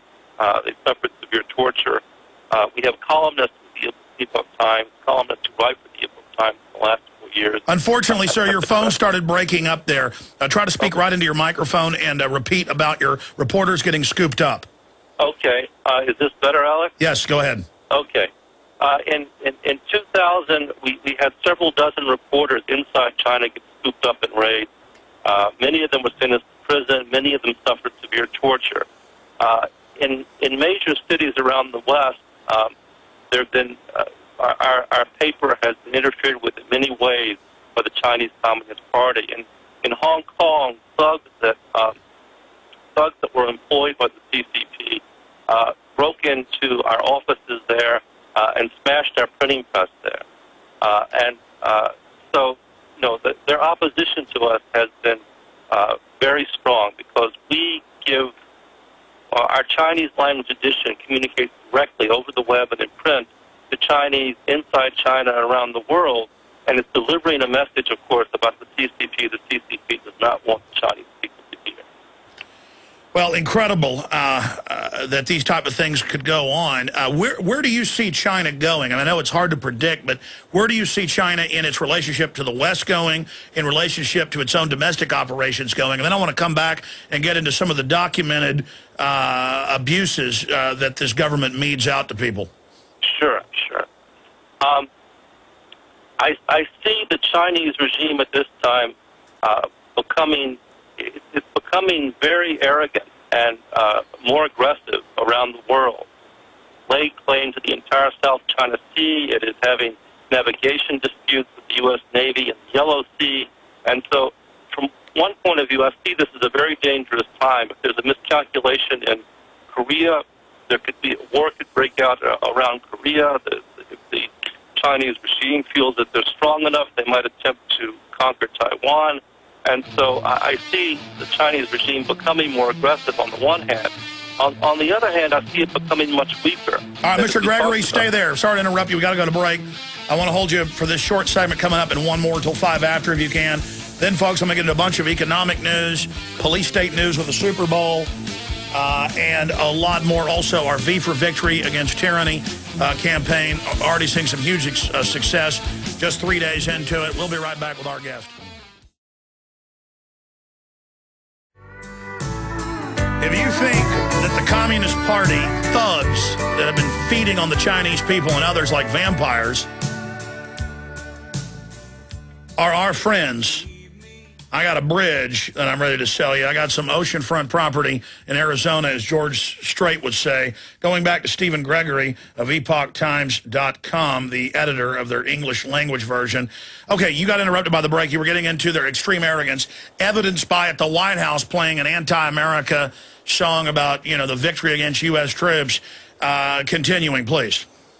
Right. Well, that's, and on the one hand, I see their arrogance increasing and their aggression increasing. On the other hand, I see the regime growing more and more unstable. And the members of the CCP know this. High-ranking members of the CCP have numerous foreign passports and billions stashed abroad. They're ready to run. And what the West needs to do is to support those inside China who are seeking to have a civil society. And that goes back to the withdrawal movement I was speaking of before. There are people inside China who are looking to end the Chinese Communist Party, and those are the people the West should be seeking out to support. But there are a lot of Western megacorporations that promote the authoritarianism because they've got business deals that count on the slave labor. What about that part of the equation? It's certainly true that there are corporations, Western corporations in China that are devoted to the regime. It's also true that this year, for the first time, the American Chamber of Commerce pulled back from its support for doing business in China. American business and Western businesses have been badly burned inside China, and they have not been willing to admit it. And now people are finally starting to take a little bit more sober look at what it means to do business in China. Sure. I've been asking a lot of the questions here, but you really are, from doing my research, a deep expert on what's happening with China. In the rest of this segment, the next, you've got the floor on other points you think are really important, and the persecution of Falun Gong, who they are for folks that don't know. Great. Thank you. Okay, so we're still live. I'm sorry. I thought we were going to... No. You've got the floor. Break it down for us as we go to break here. Okay, right. The persecution of Falun Gong is a story that our paper has covered because it's the most important story, we think, in China today, we think in the world today. 100 million people were practicing Falun Gong, which is a peaceful spiritual practice, in China in 1999. And this scared the Chinese Communist Party. And because it scared the Chinese Communist Party to have 100 million people independently doing a meditation practice, spiritual practice, they decided to eradicate Falun Gong, in the words of Jiang Zemin. And they have used the most extreme and violent means, the most extreme forms of torture and brainwashing that can be imagined to attempt to eliminate the practice of Falun Gong in China. But what has happened is, for the first time in the history of the Chinese Communist Party, a group has successfully resisted the attempt to eliminate them. And this is a huge story in terms of the dynamics inside China, that you now have tens of millions of people who are conducting a campaign of civil disobedience to oppose the rule of the Chinese Communist Party. And this is something which readers of our newspaper and our website know about, and we think that media around the world should be paying close attention to this. It's an amazing development. Well, I agree with you. Briefly, do you think it would have gone better for the Communist Party China to have let Falun Gong operate? Has it caused a bigger backlash by them trying to crush it? I think if the Chinese Communist Party had allowed Falun Gong to continue peacefully cultivating, peacefully practicing Falun Gong, that China would be a different place today. All right, stay there. Back in 1 minute. I want to continue down that line and where you see China ending. We're now into hour number 3. Got a lot of economic news and other important information coming up in the rest of the hour, but we're finishing up with Stephen Gregory, theepochtimes.com, links up at infowars.com and prisonplanet.com to some of their latest stories. How do you see it ending in China for the Communist Party? I mean, I see a lot of Western leaders getting foreign passports and buying property. And we see corruption is systemic all over the world, but nowhere more thoroughbred than what we see with the Communist Party China. So how do you see it ending over there? And finishing up your point about, you were saying if they wouldn't have crushed the Falun Gong, that we'd have a different China today. Well, maybe that's their view. They don't want it to become free. They want it to be authoritarian. That's certainly true. The CCP's prime motivation is to keep themselves in power. And so, yes, they don't want a different China, and that's the reason for the persecution of Falun Gong in the first place, that to see a large group of people that were independent, spiritually independent in their thoughts from the CCP, this is what the CCP could not tolerate and could not allow to go forward. They are looking to assure their rule, and that means they're looking for ways to control the thoughts of the Chinese at every turn. And in terms of what I see happening, I'm not a prophet, but I believe the CCP is heading to its end. It's going to be falling apart, and I think that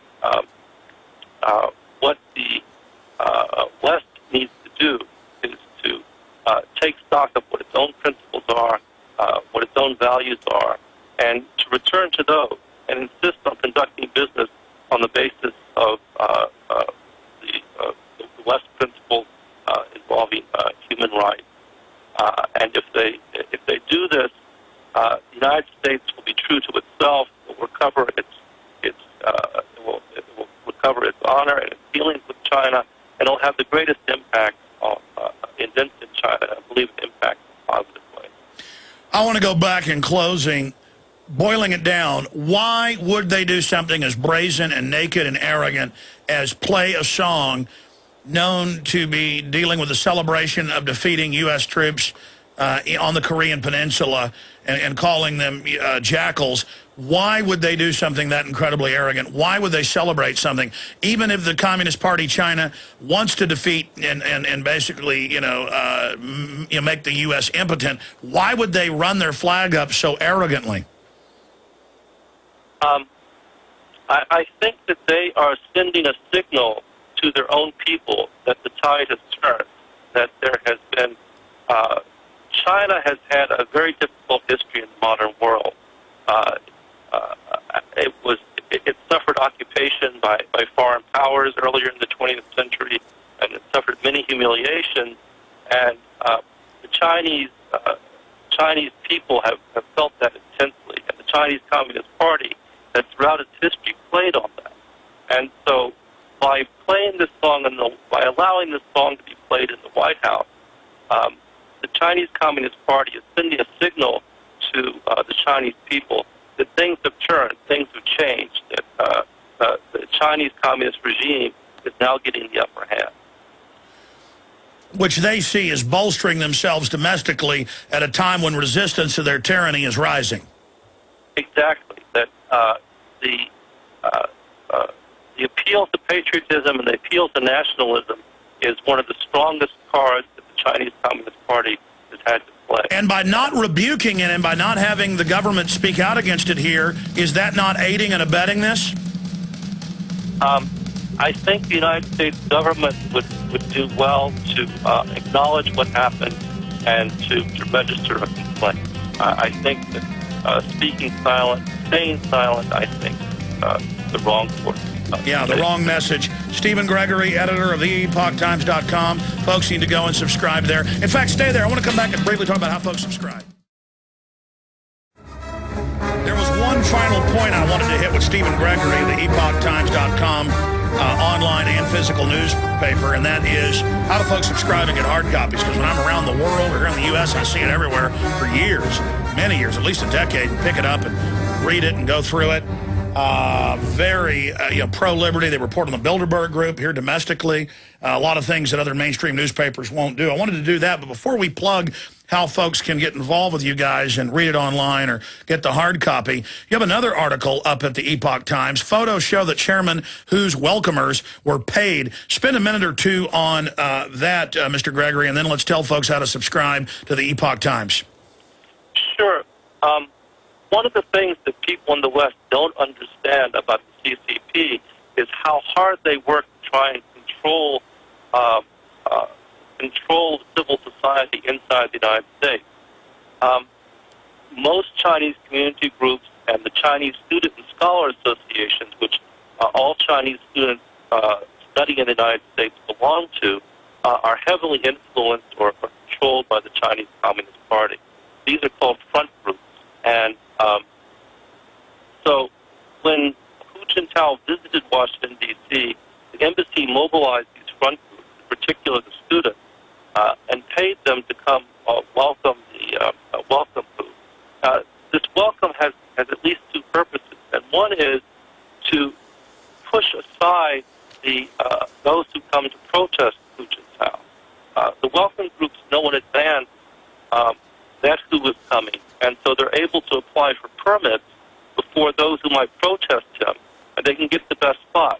And so the spot directly opposite the Blair House, for instance, would be occupied by the Chinese students who've been paid to come and welcome Hu Jintao.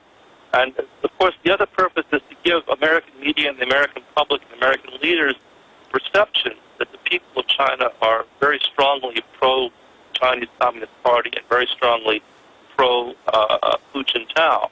But the reality is that while these students may have strong patriotic feelings for China, they're paid to be there, and we can't take at face value, Sure, this is perception management. How do folks get hard copies of your newspaper? If they go to our website, which is www.theepochtimes.com, www.theepochtimes.com, InfoWars.com.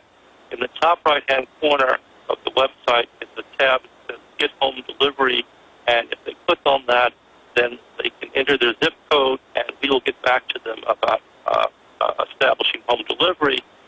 We are in major cities around the world, but we don't have the wide distribution, U.S.-wide distribution that we hope to. So, but in any case, click on Get Home Delivery on the website and all right, get in touch with us. Thank you. All right, sir. Good talking to you. Thank you for joining us. Thank you so much, Alex. All right, take care. There goes the editor of the Epoch Times. And again, I've seen them cover Bilderberg Group, the New World Order. I've seen them cover it all. They were the only paper on the East Coast 3 years ago when I was at Bilderberg covering Obama being selected there when Hillary and Obama disappeared for a day and no one could find them in D.C. And they loaded up the Obama press corps and flew him to Chicago, closed the door. They said, "Where's Obama?" We knew where he'd be at the Bilderberg Group meeting. We were there. And the Epoch Times was also there. So certainly a lot of great stuff and trying to support alternative media. That's our job, and that's why I'm promoting what they're doing. Doesn't mean I agree with 100% of it, but overall it's very, very exciting. Okay, I got a bunch of news I want to cover right now, but then I want to open the phones up on the China situation, on what's happening with the economy, on any of the issues, the State of the Union. We'll be covering it more, obviously, tomorrow. Ahead of his speech tomorrow night, Obama has said that he's going to call for more job creation. Oh, like he did in the last State of the Union, when everything he does is there to shut down jobs for a, quote, post-industrial world that the environmentalist, land grabbers, and eugenicists have been calling for. They want to bring us to heel, destroy our society, and rebuild it in their collectivist corporate image. He's also going to call for stopping the rhetoric, coming together, and basically shutting our mouths and unifying in and around big government. And that criticizing government and being angry about the police state, why that caused the congresswoman to be shot. And he's reportedly may even call for gun control tomorrow. So we will, of course, be covering that in detail and in the aftermath of it here. One other issue, we had Congressman Ron Paul on for a very powerful half-hour interview on Friday where he talked about possibly running for president and that he's still, gauging it. And there's also polls showing that he would probably win a run for Senate, replacing Kay Bailey Hutchinson here in Texas. Either way up, it's a step up with our representatives, people that really care about the Republic in Congress. But we've offered a lot of different T-shirts over the years that are about spreading the word, and also when you purchase them, it supports our broadcast. We can support other alternative media, really as a launch pad or a platform. But we've launched several new T-shirts, and they're up at InfoWars.com on the online video bookstore, T-shirt, I guess apparel shopping cart. And the new one is a Draft Ron Paul 2012. And obviously, if he's going to run, he's going to announce in the next 6 months or so. So this will be a limited edition T-shirt, and we'll actually give you a blown-up screenshot of it. It's a very, very handsome T-shirt. We have them in black and I believe also in red. And it says 2012, Draft Ron Paul 2012, Freedom, Liberty, Freedom. And it looks extremely presidential, and it is a great way to get that ball rolling and to also start lobbying our representative to run for president. And, of course, I lobbied him here on air. I lobbied him before he ran in 2008. I lobbied his son, Rand Paul, now in the U.S. Senate, on and off air. And we just really appreciate him. We need to get behind him. And I believe the sooner he announces, the better. So those T-shirts are available only for a limited time. And that way you get the word out about Ron Paul running in 2012. And you also support this operation that overall, of course, is firmly behind Ron Paul in the upcoming educational campaigns through Campaign for Liberty and other systems to expose the globalist. So if you want that T-shirt, it'll probably just be available a few months. But obviously once he announces, or if he doesn't announce, then we'll withdraw the shirt. So, in fact, I'll just put a date on it right now. We're going to only sell these into 6 months from this date. And so 6 months from today, in the middle of the summer, we will no longer be offering Draft Ron Paul 2012 T-shirts that Janae Meadows, our great graphics lady, put together. Also, Phil is going to put together a V for Victory T-shirt that's also going to be available for a limited time. And again, your purchase of the T-shirts also supports this broadcast and what we do here. But again, available at Infowars.com or by calling toll-free 888-253-3139, 888-253-3139. I've seen a lot of great grassroots Ron Paul T-shirts. And I know Ron Paul's always supported that. The grassroots, is the most powerful tool out there. I think this is the most handsome, best-looking, most graphically pleasing, most presidential shirt that I have seen so far. So Draft Ron Paul 2012, and it is available right now at Infowars.com or by calling toll-free 888-253-3139, 888-253-3139. Now, and perhaps you guys can go to our Facebook photos page. We can show some people watching on TV some of this. I just noticed over the weekend a huge grassroots posting of first 20, 30, 40, 50. Now it's got to be well over 100. Amazing V for Victory graphics. And a listener made one that shows the V as a pyramid going into the ground, anti-New World Order. It's got the short message. We are all in danger. A police state control grid is being established in the United States. And now is the time for all lovers of liberty to stand together and speak out against the growing tyranny, destroying our republic. We will be victorious against the New World Order. We will protect our rights and our as human beings. Post V for Victory flyer to warn others and to show your peaceful resistance. You are the resistance, Infowars.com. And there's a lot of other countless ones. I mean, literally, I couldn't even look at them all. There's so many. We've got a lot of different Facebooks, both fan Facebooks and the official Facebooks. But if you click on the Facebook icon that's on the article pages, you'll see the print icon, the YouTube icon, the podcast icon, the PrisonPlanet.tv icon, the Twitter icon, the Facebook icon, the shopping icon. You click on that F, and it'll take you to the Facebook, and you click on photos, not profile photos, but regular photos, and it's over 100 that are incredible. Phil and I put together the one, Thursday evening in about an hour. Phil did a great job. People have taken that archetypal V for Victory. Some of the detractors, I mean, if we used an American eagle, they'd say it was fascist. If we used a circle, they'd say it was occultic. A V, I'm not too familiar with that being occultic, but whatever. I mean, the point is there isn't any image out there that hasn't been used by people for something bad. The Native Americans love the swastika, so did the Indians in India. Doesn't mean that, obviously, we're not going to use a swastika because that symbol has been fully taken over and used for nefarious purposes. The V is the French resistance to the occupation of the Germans. That's what it means. But other folks have made it R for resistance. Those flyers are up there with the Infowars.com on it. I think that's great. Whatever stands out. But we've got to pick some type of iconic symbol, something there so people can see what's happening. I mean, it's kind of like the Obama poster. That hundreds of newspapers, hundreds of TV stations, hundreds, picked up and covered, and it had a huge, giant effect showing that Obama isn't our God, isn't our king, taking this image of him as our messianic savior and pulling that down. This is about people saying, what's this V hanging there on that lamppost? Or what's this V, left here in the coffee shop? What's this Infowars.com? Let me learn more about this. There's a police state. It's a way to get discussions going. And that's why we're doing it. Now, separately, there's the answer to 1984, the 1776 contest. Obviously, the answer to the 1984 society is the liberty of 1776. And that's a separate video contest to counter the TSA Homeland Security contest they're having for citizens about getting us spying on each other. That contest for $10,000 is to respond to that.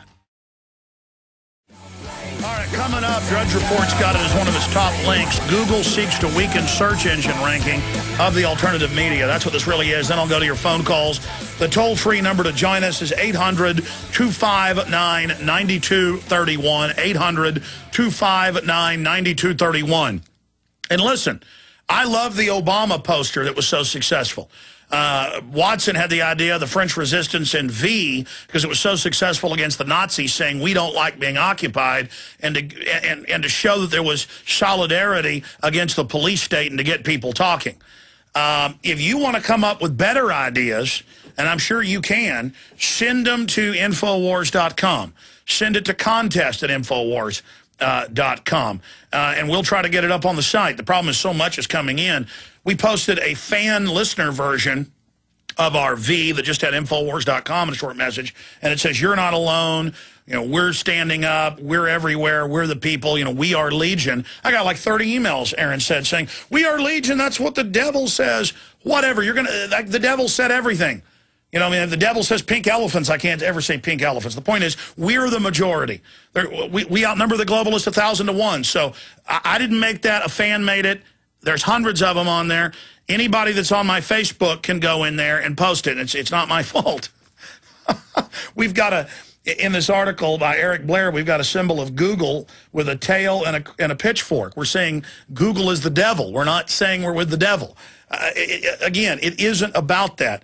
And I expect in the next few days to start seeing newscasts, news articles about this. You can do letters to the editor about our V for Victory campaign, because I'm getting a huge buzz, hundreds and hundreds and hundreds of emails an hour, comments everywhere. As I said, hundreds of different graphics being sent in, over 100, and I quit counting after 100 on our Facebook image page, just one of our Facebooks. It's just pouring in.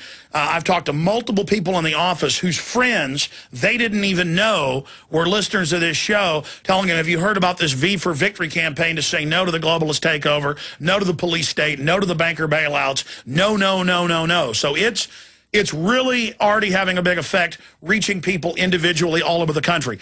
I've gotten emails and reports about people who didn't do it themselves, seeing them in shopping malls, on telephone poles, on light poles, and wherever you do it where it's legal and lawful. But the point is, get it out there publicly, because it's great to get the grassroots and people here and there seeing it. That'll have a big effect. Then they'll find Infowars.com, the audio streams, the free videos, the guests we're having on. But I want more than that.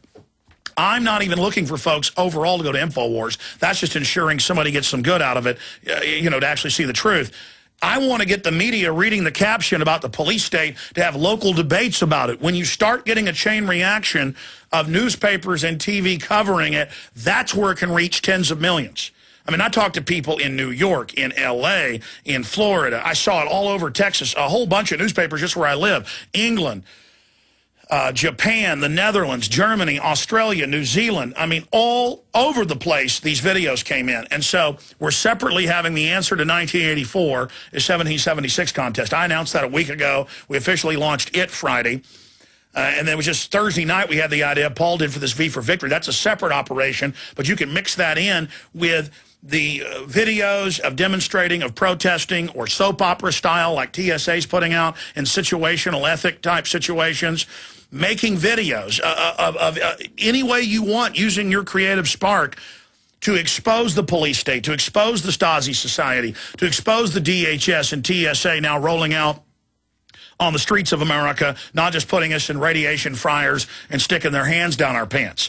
That's the point, is to get people to practice their liberty muscles, to exert themselves. Resistance is victory, because like lifting weights, when you lift weights, your muscles get bigger. The resistance, well, when you go to city council and speak out, when you call into talk radio, when you start a website or your own radio show, when you make a film, when you make a flyer, when you hang a flyer up, when you talk to your neighbors, it has an effect. And I meant to do a special video about this last night and got too busy after the show, and I meant to then do an audio blog and never did it. It's a whole story I want to tell, because it ties into so many layers of what's happening in our society. But I stop at red lights and tell folks to tune into local talk radio that carries my show and others. I, at the gym, talk to people who are lifting weights if they talk to me, and talk to the lady at the front desk. I talk to people at the gas station. I talk to people at Target. I talk to people at the grocery store. I mean, I talk to people. And I talk to them about what's going on. Nothing is a substitute for that. Nothing is a substitute for actually talking to somebody. And if you want to print up, you know, V for Victory cards, business cards, and hand them out, whatever, nothing can stop the grassroots. And so we have a TSA protest. Look what it's done. Biggest news story for over a month nationwide. Huge resistance mounting. Congress moving with legislation to block it. We have other demonstrations, other events. It shows the people their power. Even if they shut the media and the internet down, you can still hang flyers up in your town saying, hey, we've been occupied, we've been taken over. We're gearing up for full occupation and the resistance of it. That's what all this is about. Stay with us. See, the system didn't like Jesse Ventura and his banned Police State special on True TV at the end saying, you thought we had 50 states? No, we have 10 regions governed by people we didn't elect. You think you've got local police? They've been federalized. It can't happen here. It already has.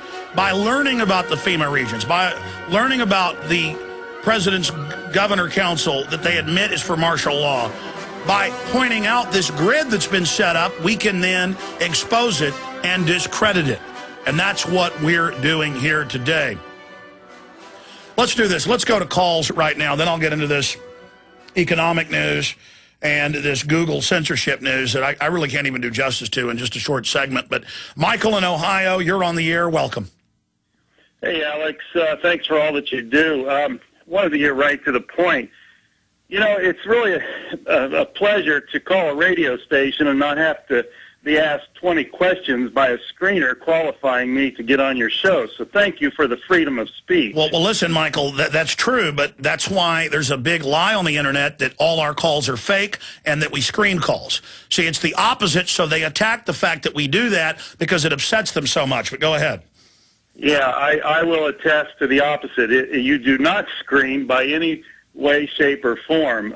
Thank you, Alex. Well, sometimes I do. Sometimes I do when I say, we got a guest on, a doctor in here about MSG.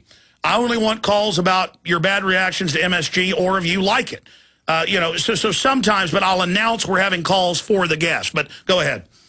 Absolutely, so that you can stay on topic. That's understood. But, you know, upcoming Ron Paul candidacy, hopefully, we really need to get behind his effort to audit the Fed. This Federal Reserve System is the true power behind the international banking cartel that is stealing our sovereignty and our freedom, as you know. And we almost succeeded the last time around when he got, I believe, 320 congressmen to sponsor it with him? Yes. We really need to emphasize this more than anything. This is the beast within that we need to cut the throat of. And what really happened to Jesse Ventura and his show? And then I also wanted to ask you one more question. Well, that's a lot of important questions. I mean, I've made videos. I mean, there are videos on the web of the TV/radio show where I break down that they censored his Police State episode and are now erasing part or all of them off people's DVRs remotely. That's now confirmed. And now Congressman Steve Cohen has come out and admitted that he put pressure on Time Warner, the parent of True TV. But that show is being censored. It just got too many viewers and was too effective, and then that's what happened. Okay, are CDs or copies going to be made available or other? Well, I don't own the show, so I can't do that. I've brought that up too. Most TV series that are popular, they put out on DVD sets. You'd think they'd want to do that and probably make $5 million in stores everywhere, but they're not doing it. And so people need to call for True TV to offer it on DVD. Why aren't they doing that? I mean, it's a lot. Why, when the show was the #1 show out of the gates, did they move it from Wednesdays to the death slot on Friday nights? It was still successful. It's because we now know there's behind-the-scenes pressure. And I've been asked not to get into all of it because, you know, you work with people as a journalist, as a researcher. When they say, I'll tell you this, but don't share it, they don't want it shared. There's a lot more to the story, and I can't share it with you. Well, just my final question or comment, and I would like to hear your opinion. You know, our founders, Alex, gave us a remedy to keep tyranny under control. Aaron Burr was falsely accused in his day of crimes that he did not commit. He went before 2 common law citizen grand juries and was vindicated in both states, I believe Kentucky and Virginia, through the method of the citizen grand jury. This was stolen from us in 1946. The final nail in the coffin of the citizen grand jury ended in 1946. Do you see and are you behind any effort to revive the citizen grand jury to act as a watchdog over tyranny in our country? Absolutely. It's always good to get citizens together. The problem is they send feds in a lot of times who then infiltrate and radicalize it to discredit it. But interesting points, Michael. They took our senators from us in 1913. Before you elected the legislature and the senator, the U.S. senator, the 2 senators for your state, were a checkmate on the feds because your state then elected them via the legislature. They were selected, and they took that away. And so a lot of those checks and balances have been removed, and they've turned the regular county or state or federal grand jury into a rubber stamp of the prosecutors. It's all a big problem. That's why we've had Red Beckman, the father of the fully informed jury movement, on many, many times. Let's talk to Roy in Texas. We got to move quick now here. Roy, you're on the air. Hey, Alex. About a week ago or so, I tried to get in and talk about this. You know, as much as I can't stand hearing anything that comes out of Mr. Maddow, Rachel Maddow's mouth. That's that guy on MSNBC, right? Yeah, I know him. Yeah, that vicious creature. When she attacked you and Ron Paul and others on the Second Amendment regarding the Tucson shooting, you know, I wish you would have played the rest of that clip, because she actually went on to say something to the effect that people like you or Ron Paul or anyone who believes the Second Amendment was established to protect us from governmental tyranny, that anyone who believes this actually wants to go to war with the U.S. military. Yeah, I mean, and I couldn't believe. Well, sir, we did post the whole 10-minute clip. The issue here is we can play short clips of stuff and analyze it. It's fair use, but I can't just sit here and play 10-minute clips of newscast on my syndicated, commercial radio show. So there's rules, along those lines. So I can play a minute or so. But I did say the full clip is up on the side if folks want to see the rest of it. We did write an article about Mr. Maddow and MSNBC and what they did. But that's what Glenn Beck said 3 years ago. He said these Ron Paul supporters want to go to war with the government. They want to bomb things with a money bomb. We need to use the Army against them. That's why I was so freaked out by Beck, but now he's backed off of that, so good for him. But yeah, no, we did post the whole clip of Mr. Richard Maddow, Rachel Maddow on that show. I like the fact that Mr. Maddow is really catching on the internet. I've seen it everywhere. Without even looking, I just see Mr. Maddow everywhere. That's pretty funny. But we should really focus on her with the facts, not with jokes. I mean, it's not her fault. She looks like a, NFL football player. But, yes, she did say that. And so they're claiming we're seditious, and it's one step towards arrest us. And she played Congressman Brown, Paul, myself. That's why I brought up to Ron Paul on Friday. She says we're dangerous, we're bad, we need to be dealt with. We are the people. We are the government. Read the Declaration of Independence. It says that when the government starts setting up a police state, in fact, we pull up the Declaration of Independence, it is our right, it is our duty, because it's the line right above it, in fine old English, talks about, the fact that they're setting up and designing this control grid to by design to destroy our rights. It's our right, our duty to throw it off. I mean, this is our country, and we're trying to take things peacefully back through the states and through Congress, and I think we've got a good chance of doing it. They're going to try to foment violence, and they're trying to say free speech is fomenting violence, and it's causing it, and so now free speech is bad as those guns, they're saying. So you can really see the tyrants they are, but look at Cass Sunstein. The regulations are. He openly says arrest people that don't believe in man-made global warming. These people are tyrants. These are little baby Stalins, and we've got to stand up and use our speech against them. I'm the last person to want violence, and we're using every recourse we have, but we're pointing out our Second Amendment is there as a check and balance against government force. And notice the government's massing all this paramilitary force, as Ron Paul said Friday, against us, using Homeland Security against libertarians and conservatives and anti-war people, the whole spectrum, the ACLU, and the point is, well, they are the ones openly preparing for violence with us and then claiming that we deserve it. I appreciate your call. It goes on that whenever any form of government becomes destructive of these ends, it is the right of the people to alter or to abolish it and to institute new government, laying its foundation on such principles and organizing its powers in such a way. And there's another part in there where it says it's not just our right, it's our duty.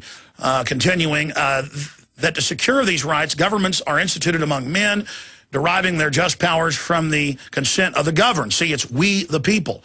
And going back up above it, we hold these truths to be self-evident, that all men are created equal, that they are endowed by their Creator with certain inalienable rights. That means no government can take them. That among these are life, liberty, and the pursuit of happiness. I can't find the part where it talks about how they're... Oh, there it is. But when a long train of abuses and usurpation pursuing invariably the same object evinces a design to reduce them under absolute despotism, it is their right, it is their duty to throw off such government and to provide new guards for their future security.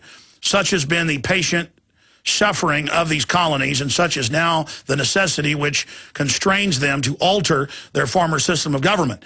The history of the present king of Great Britain is a history of repeated injuries and usurpations, all having in direct object the establishment of an absolute tyranny over these states. To provide this, let facts be submitted to a candid world. So this is really our Declaration of Independence. Maybe we should launch another flyer campaign about a new Declaration of Independence, and then say, see the original, you know, so people understand. A Declaration of Independence against occupation, against the construction of this absolute tyranny. I mean, who can deny all the ancient forms of classic tyranny are being set up and pumped full of steroids and given fertilizer? I mean, there's no doubt in any historical yardstick, this is hardcore tyranny.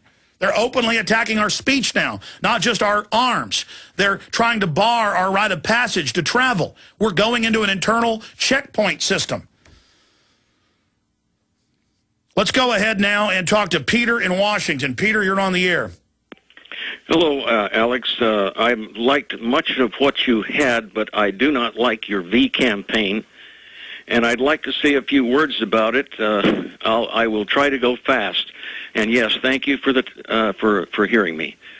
First of all, I'll address your main issue, which is the French resistance. That resistance was not unambiguously good. Increasingly, as it proceeded, it was under communist control. Oh, God. And after the end of the war, there was a terrorist campaign. It issued, well, where a lot of people, I think 100,000 were killed, many of them not even fans of Vichy France or the retreating German. Let me just get this from you. Do you think that Hitler was the good guy in World War II? No. I have the book that I want you to look at. It's still available on the hold on, your Skype or whatever is breaking up. Say that again? I don't have that. It's called France, the Tragic Years, 1939 to 1947, and I will quote from it just briefly. If one did not admit a special brand of patriotism consisting of allegiance to de Gaulle and at least tolerance of communism, then one was dubbed an anti-patriot and handed over, as it were, to the hangman. Now, I'll briefly go to also the occult thing. Of course, the France was where much of that was concentrated, as you know, from the 18th century. The British came up with the V. It just meant victory, V for victory. Listen, I'm going to put you on hold for just a minute and then comment. Which caller was this I was talking to, John?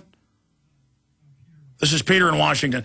The show is almost out of time, and I do want to go to people's calls. Look, I could use any symbol in the world, and people, rather than take action and get the word out, are going to say they have a problem with it. If I used an eagle, you'd say the Germans used it. If I use an Easter bunny, I mean, I don't know what I'm supposed to use here. Obviously, we're saying the V is for victory against tyranny. It's an easy-to-remember symbol. I'm sure nothing in this world is perfect. In fact, I want to challenge people. Send it to contest@Infowars.com. That's a good one for us to be checking. Your idea for a thing. And I guarantee you, anything you make, people aren't going to like. But up on my Facebook, you can post whatever you want. People come up with all sorts of other ideas. Look, okay, let me put it this way. You come up with some kind of flyer to wake people up about the occupation of foreign banks and the world government that's coming in and the police state and the attack on free speech, and post the thing. Start an organization. Get the media talking. But we got to pick one symbol predominantly like the Obama Joker. I was told the Joker is a cult. He's a devil. You're promoting a devil. People didn't like that Joker thing. I don't care. Most people do, and they get it and they understand it, okay? So I can sit here all day and get into the intricacies of the French and de Gaulle. And de Gaulle, by the way, kicked NATO out. I'm not some de Gaullian Francophile, okay? My last name's Jones. It isn't about this obsession with the French and the British fighting with each other. It's about the V campaign. And, of course, that's what we'll do, because we want bondage. We'll debate the V all day instead of some way to get out there and reach out to people. some way to get people talking. Okay, put Obama posters up everywhere again, saying he's a joker, and then a link to something explaining that he's a puppet. But see, we've already defeated that puppet to a great extent. Now we're moving forward against the overall DHS occupation. If you don't like the V, great. We have the answer to 1984 is 1776 campaign. And, of course, COINTELPRO are all over the Internet saying the Founding Fathers were bad. Don't have 1776. They were slave owners. I mean, it never ends. It's not that they were perfect. It's that it was standing up against an oppressive empire.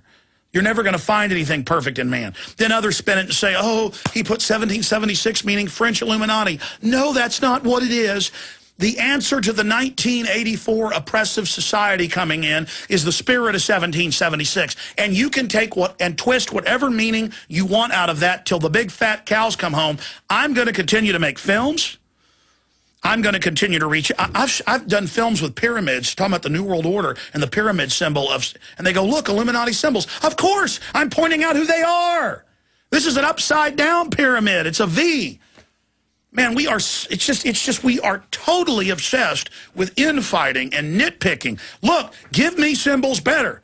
But I guarantee you, we're promoting a whole bunch of stuff people are sending us.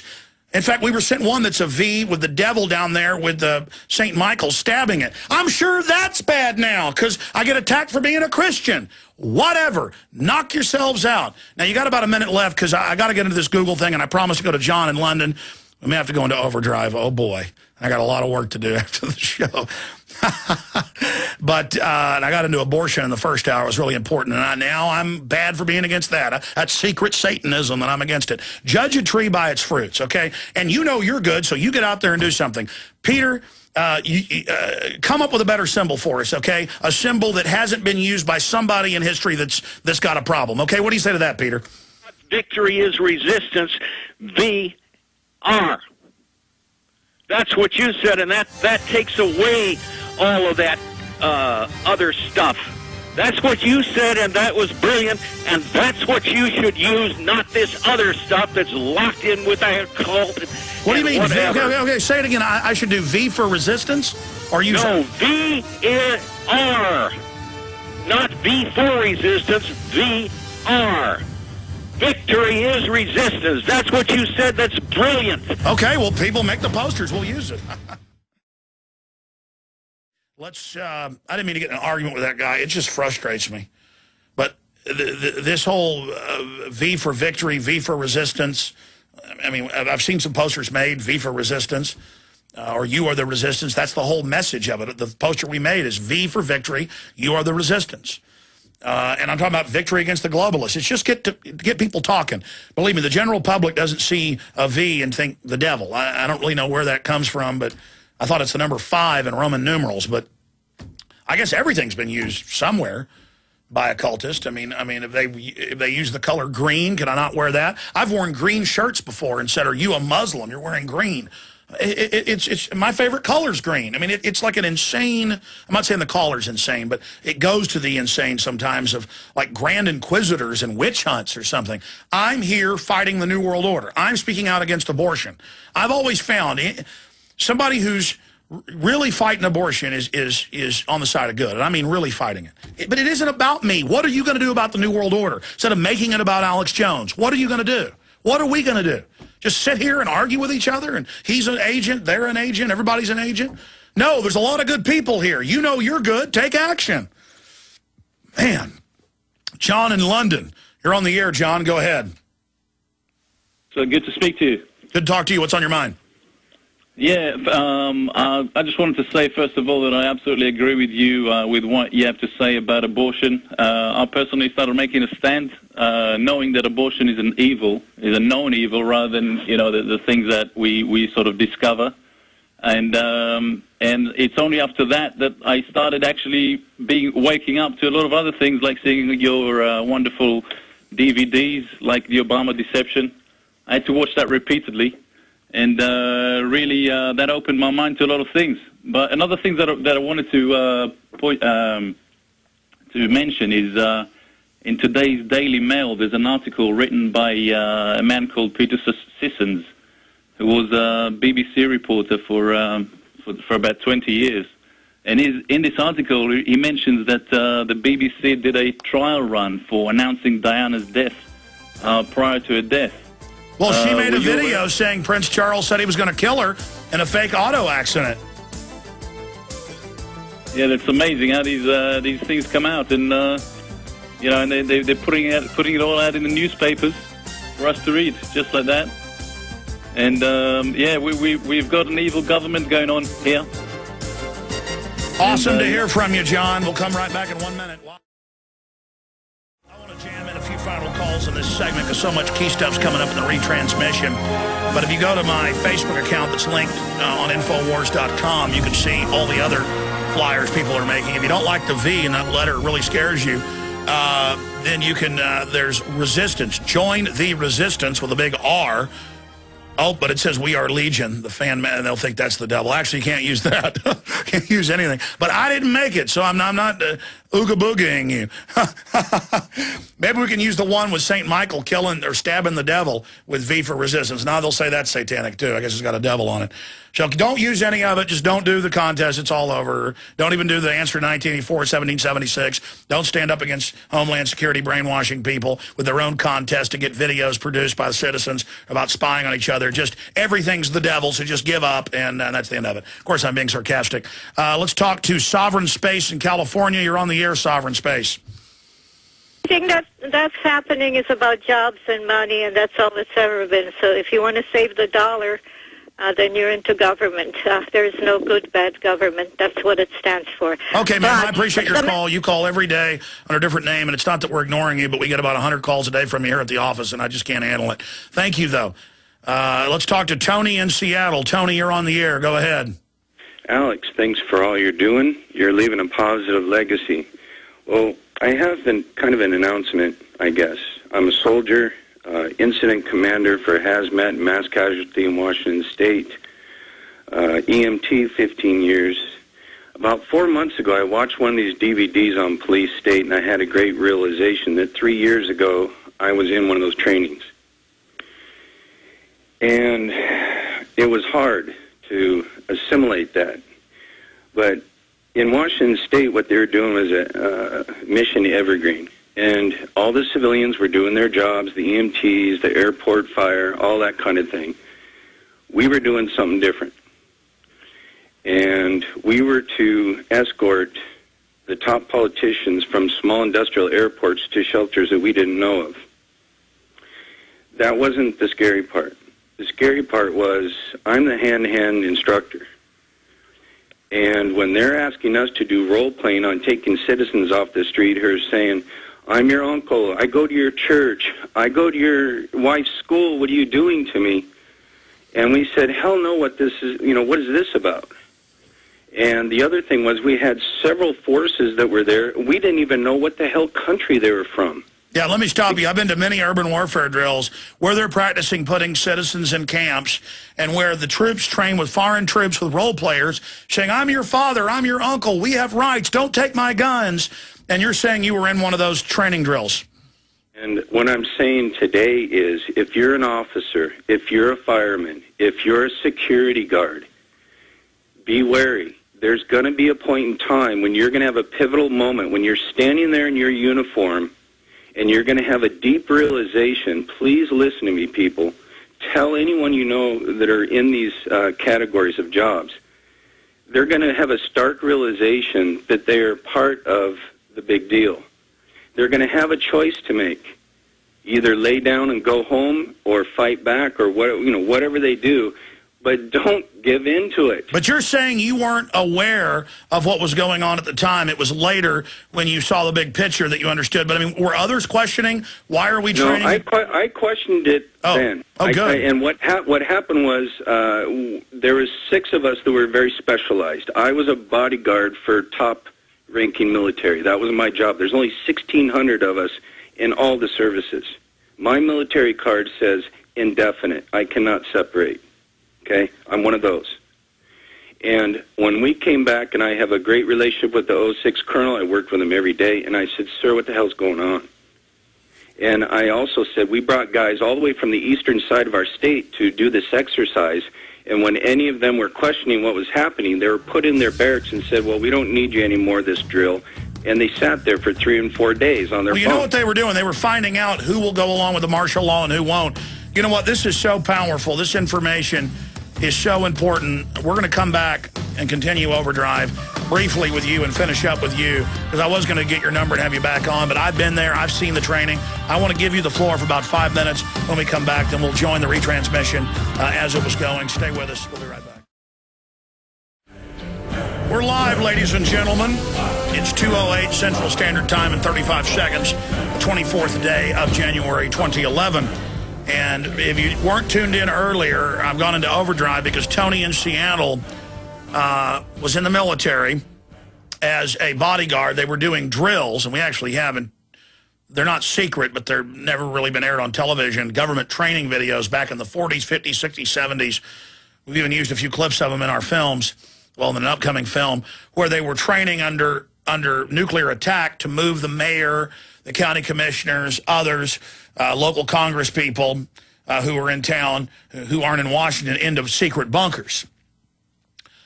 And that's how the feds federalized them. Oh, the feds are here to help. But then I've been to countless, many, many urban warfare drills where they have foreign troops with Marines, Army, National Guard. They're doing gun confiscation. They've got hired role players screaming, I'm your uncle, I'm your dad, I'm your mom. Don't take me to the camp. I've got a right to own this gun. We've got that in Police State 2000. Video I shot. And I remember playing that in 99 in Police State 2000 on local access TV, and it going out on VHS to people and getting letters and calls saying, you hired that Coronado troop ship to land. You hired those warrior fighting vehicles. You hired those foreign troops. That's not real. And I remember Rick Linklater, the director, saw it, and I told him people didn't believe it was real. And he goes, well, I know people in California that saw it happen. He goes, this would take $20, $30 million to shoot one of these scenes. You would win an Academy Award for this. Of course it's real. And it was on the news. CNN said, oh, they're training for Macedonia. It was in the newspaper that it happened. My film had the news articles on, still not real. That was 12 years ago. Back when people were not acclimated by the media to accept troops on the streets and checkpoints and TSA. And so, yes, going back for over 15 years, they've been training the military to take your guns, to go door to door, to take you to FEMA camps. And you notice they didn't bring food or water in for 5 days. They wouldn't let folks walk out on the high and dry highways in New Orleans. They went to the richest areas, high and dry. The poor areas are down low generally in New Orleans. Multi-million-dollar homes, and went in and busted open gun safes and took people's guns while they were home and put them in handcuffs. This was to see if the military and police would do this. Now, you heard Tony, and I know his story's true because I'm even aware of Operation Evergreen. I'm aware of the drills they've run, NLEO9, all of them. And I've already been to drills like this. This stuff's all public now. Years ago, it was very secretive, and they'd lie to the local media for what it was for. But the number one thing it's there for is to find troops that'll do it. Those that don't, they can find them to barracks. Just as he said, they get sent off to Iraq. They get the big list of injections to be given as guinea pigs.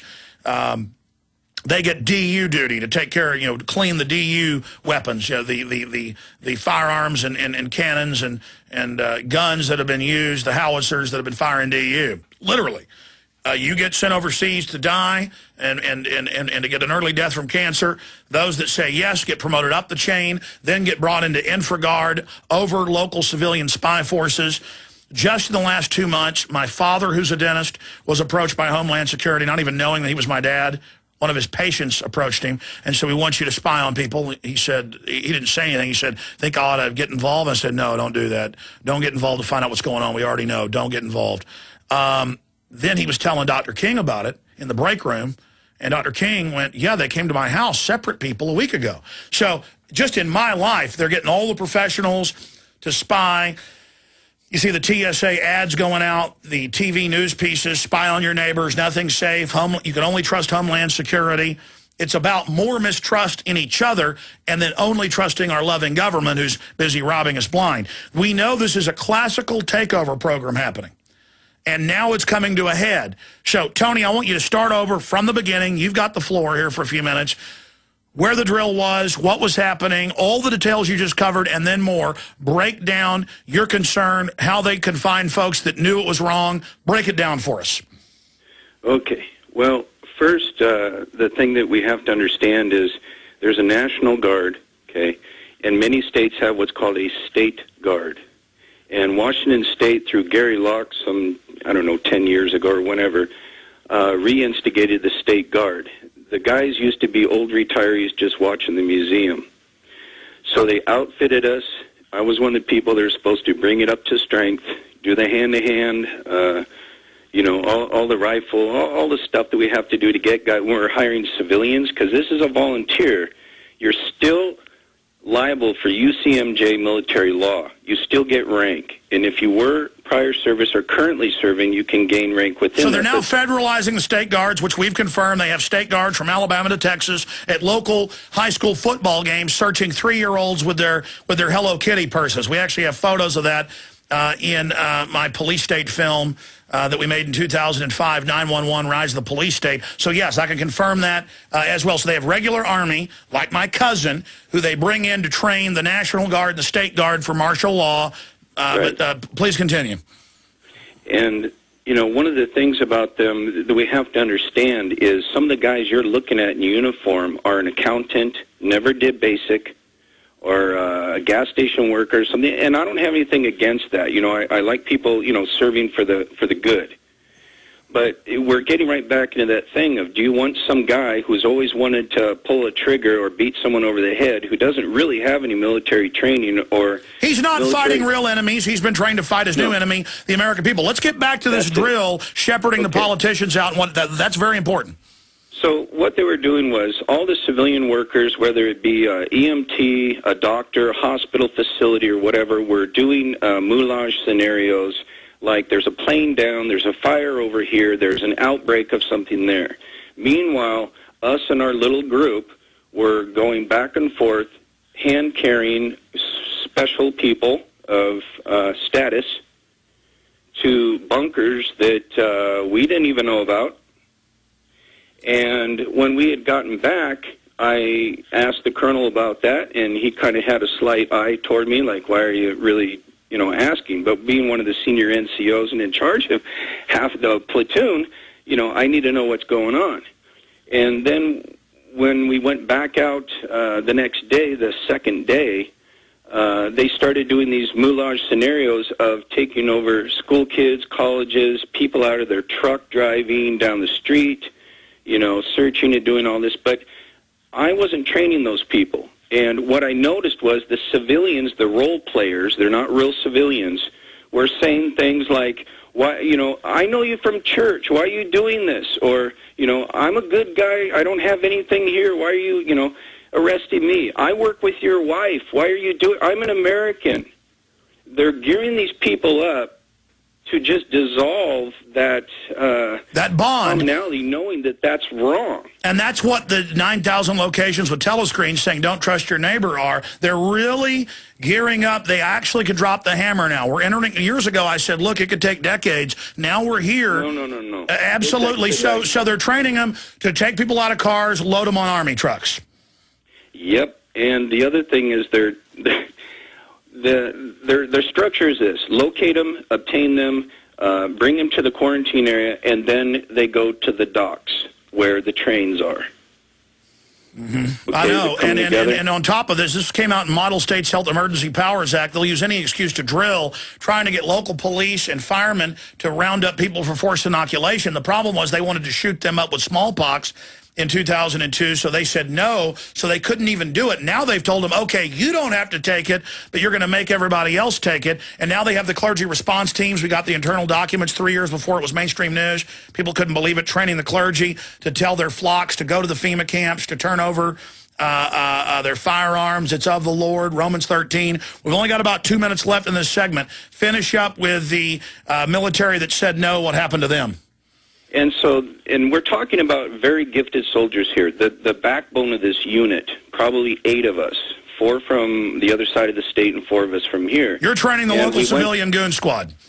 Right. And so we went to the logistics area, you know, with all the big screens, the big thing you see on TV. We went in to talk to the bird colonel who's exercising this mission and said, you know, what is going on? What are we doing?